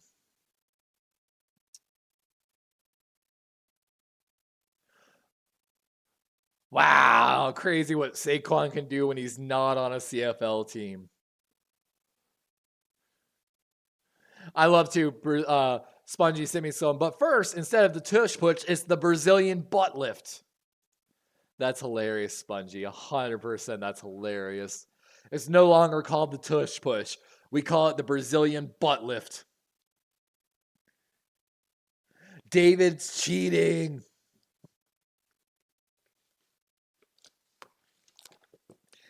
And they definitely needed this upgrade in the run game. And of course, even if something happens to Barkley, I think Will Shipley is a great running back for them. And, oh, wow, they're going to take the knee here. Oh, no, we're getting tush push. Oh! Hurts got blown up behind the line of scrimmage, or somebody did. I don't know if the ball came out, but oh my God, a Packer player comes flying over the line of scrimmage like Troy Polamalu. And it's a bad snap between Juergens and her. Oh my God, that is bad news. The butt tush push or the Brazilian butt lift didn't work. And the Eagles lose yards now. And it's a 4th and goal. They're going to let this run out as far as they can, I guess. But they're going to have to leave 30 seconds on the clock here, potentially. Would you go, guys? Are you taking the field goal and giving Jordan Love 30 seconds?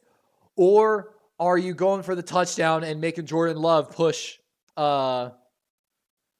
like 60 yards for a field goal, for a long field goal with a kicker that's not, really known for his kicks? Like, Spongy says, the fact that Eagles Twitter put that out, that is hilarious. Someone in the Eagles Twitter department needs a raise. That's absolutely hilarious.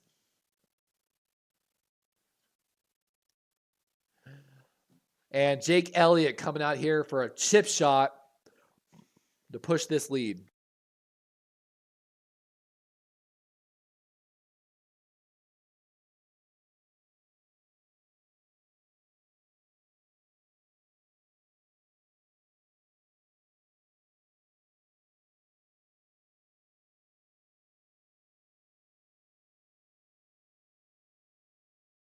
And, of course, Elliott is good, but there's flags down on the play. Elliott's pointing at the Packers, says, okay. Oh, no. Does this give them a fresh set of downs?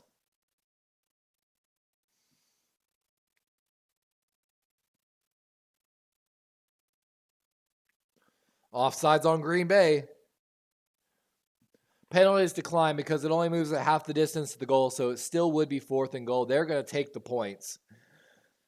So Spongy and his Eagles going to extend this lead 34-29. Officially, the clock has 27 seconds left on the clock. Whoo! Oh my gosh, this is going to be crazy. Can Jordan Love and the Packers make a miracle happen down here in Sao Paulo, Brazil? I believe it's Sao Paulo, if I'm not mistaken. Either way, I would not want to be the Packers right now. Packer fans are living on a prayer, like Bon Jovi said. And Jordan Love's getting on the same page with his head coach here and offensive coordinator.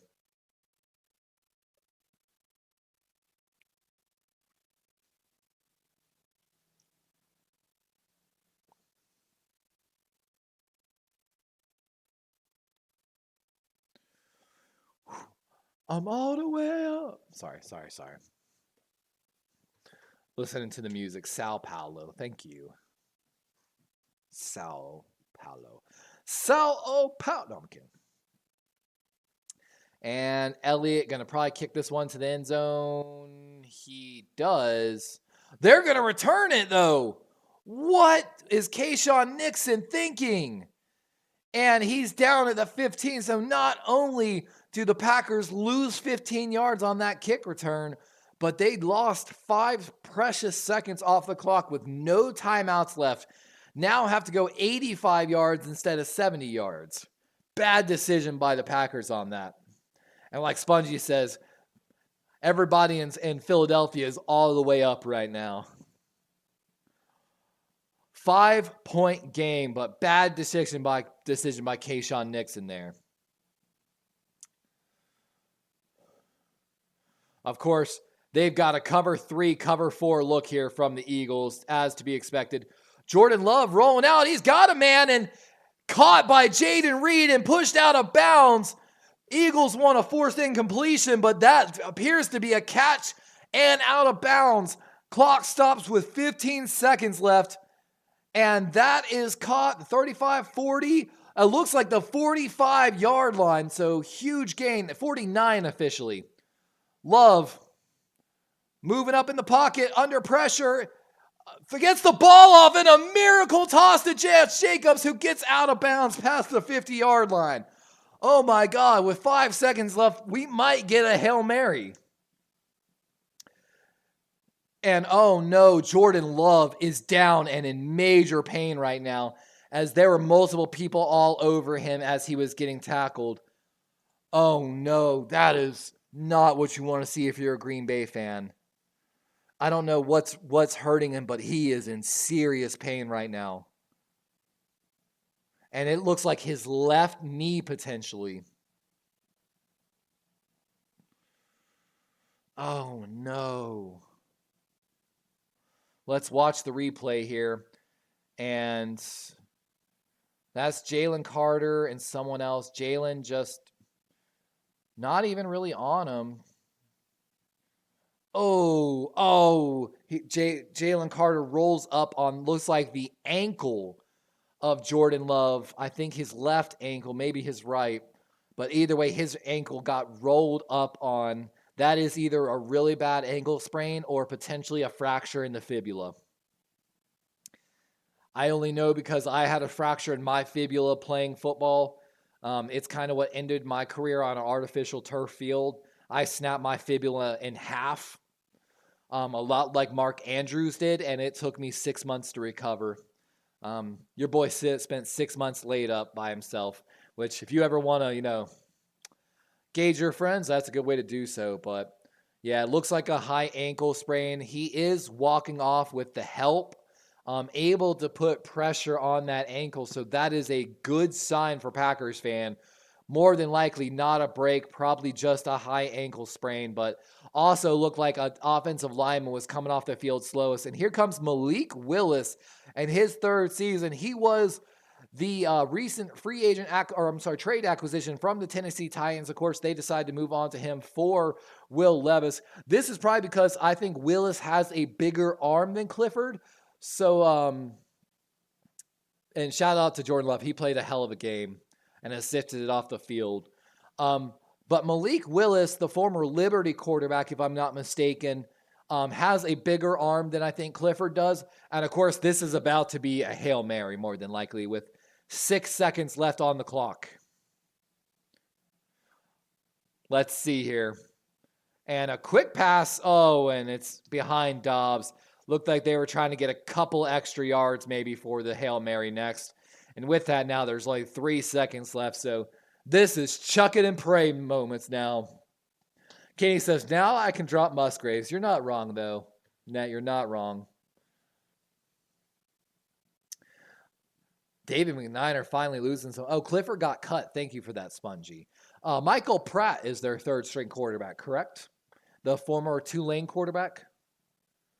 And I turn Gamecast off. Here comes the Hail Mary.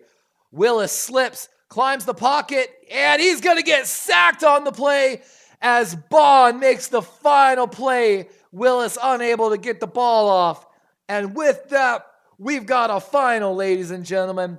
Eagles 34, Packers 29 in an absolute slugfest. Let's pick the winner so everyone can get their points.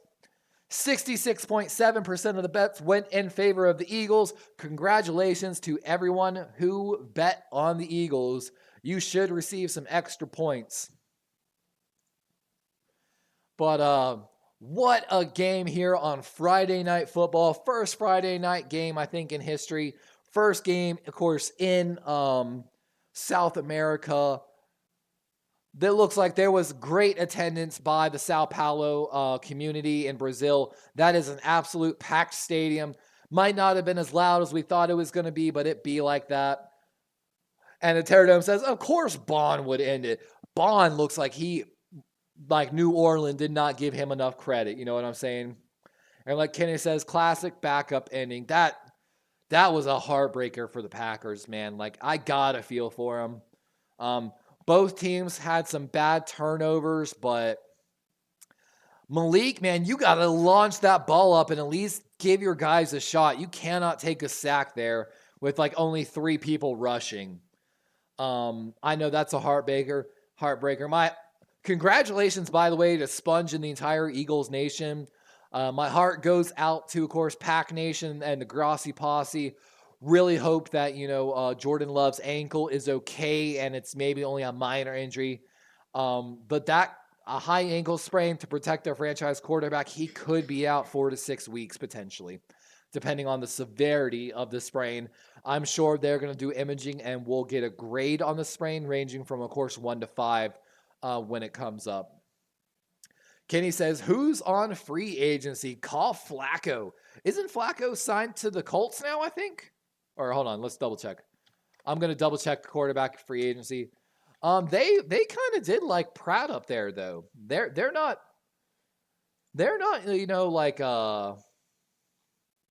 I think going to hit the panic button yet. There, Sport Track is my go-to for keeping up on the free agent market. They seem to update their free agents a little more quicker and put them in a better. Ryan Tannehill technically still.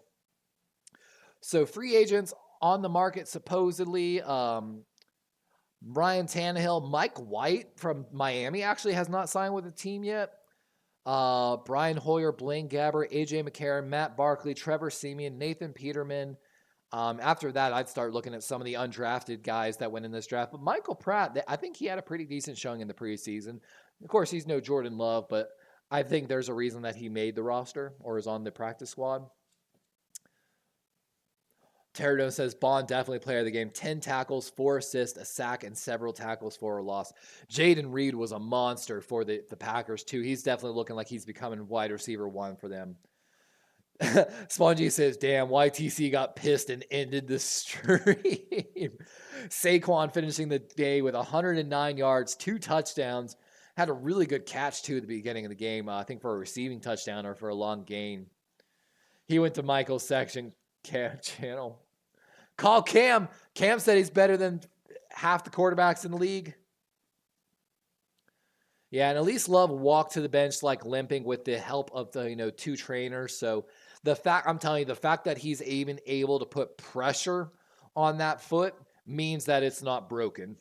As someone that broke his fibula in half on a crossing route playing football, And here's Jordan Love now walking with Josh Jacobs and a trainer to the locker room. But honestly, he looks like he's putting a lot more weight there. He's not really like leaning on these guys. He's just there, I think, just more in case. So that's a good sign for the Packers. Maybe only like a 2-week injury instead of a 4 to 6.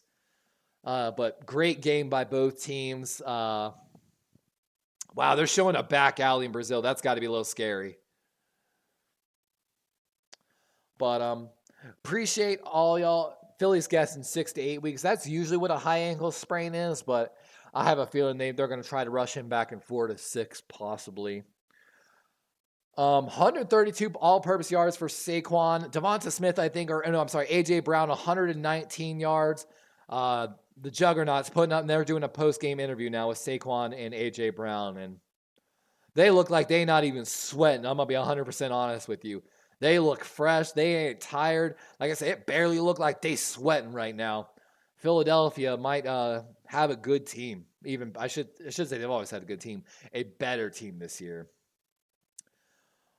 But all right, guys, it's been fun. I need to go eat some food. I got a quick workout in before the game, and I still haven't protein shake, ate, or anything. I'm looking forward to playing some games with a girlfriend. She's sitting over here beside me waiting to play some team fight tactics in League of Legends. Again, future things coming up here on the channel. Hold on. Let me get we got the good old whiteboard calendar here. So, of course, Jackbox Gaming on schedule tonight tomorrow night, 10 p.m. Eastern time, usually on Friday nights, but moved because of this game. We're also going to probably cover the LA Rams versus Detroit Lions game on Sunday night at 8:15 p.m. We're hoping to get our Around the Bay and Commissioner of the North series started.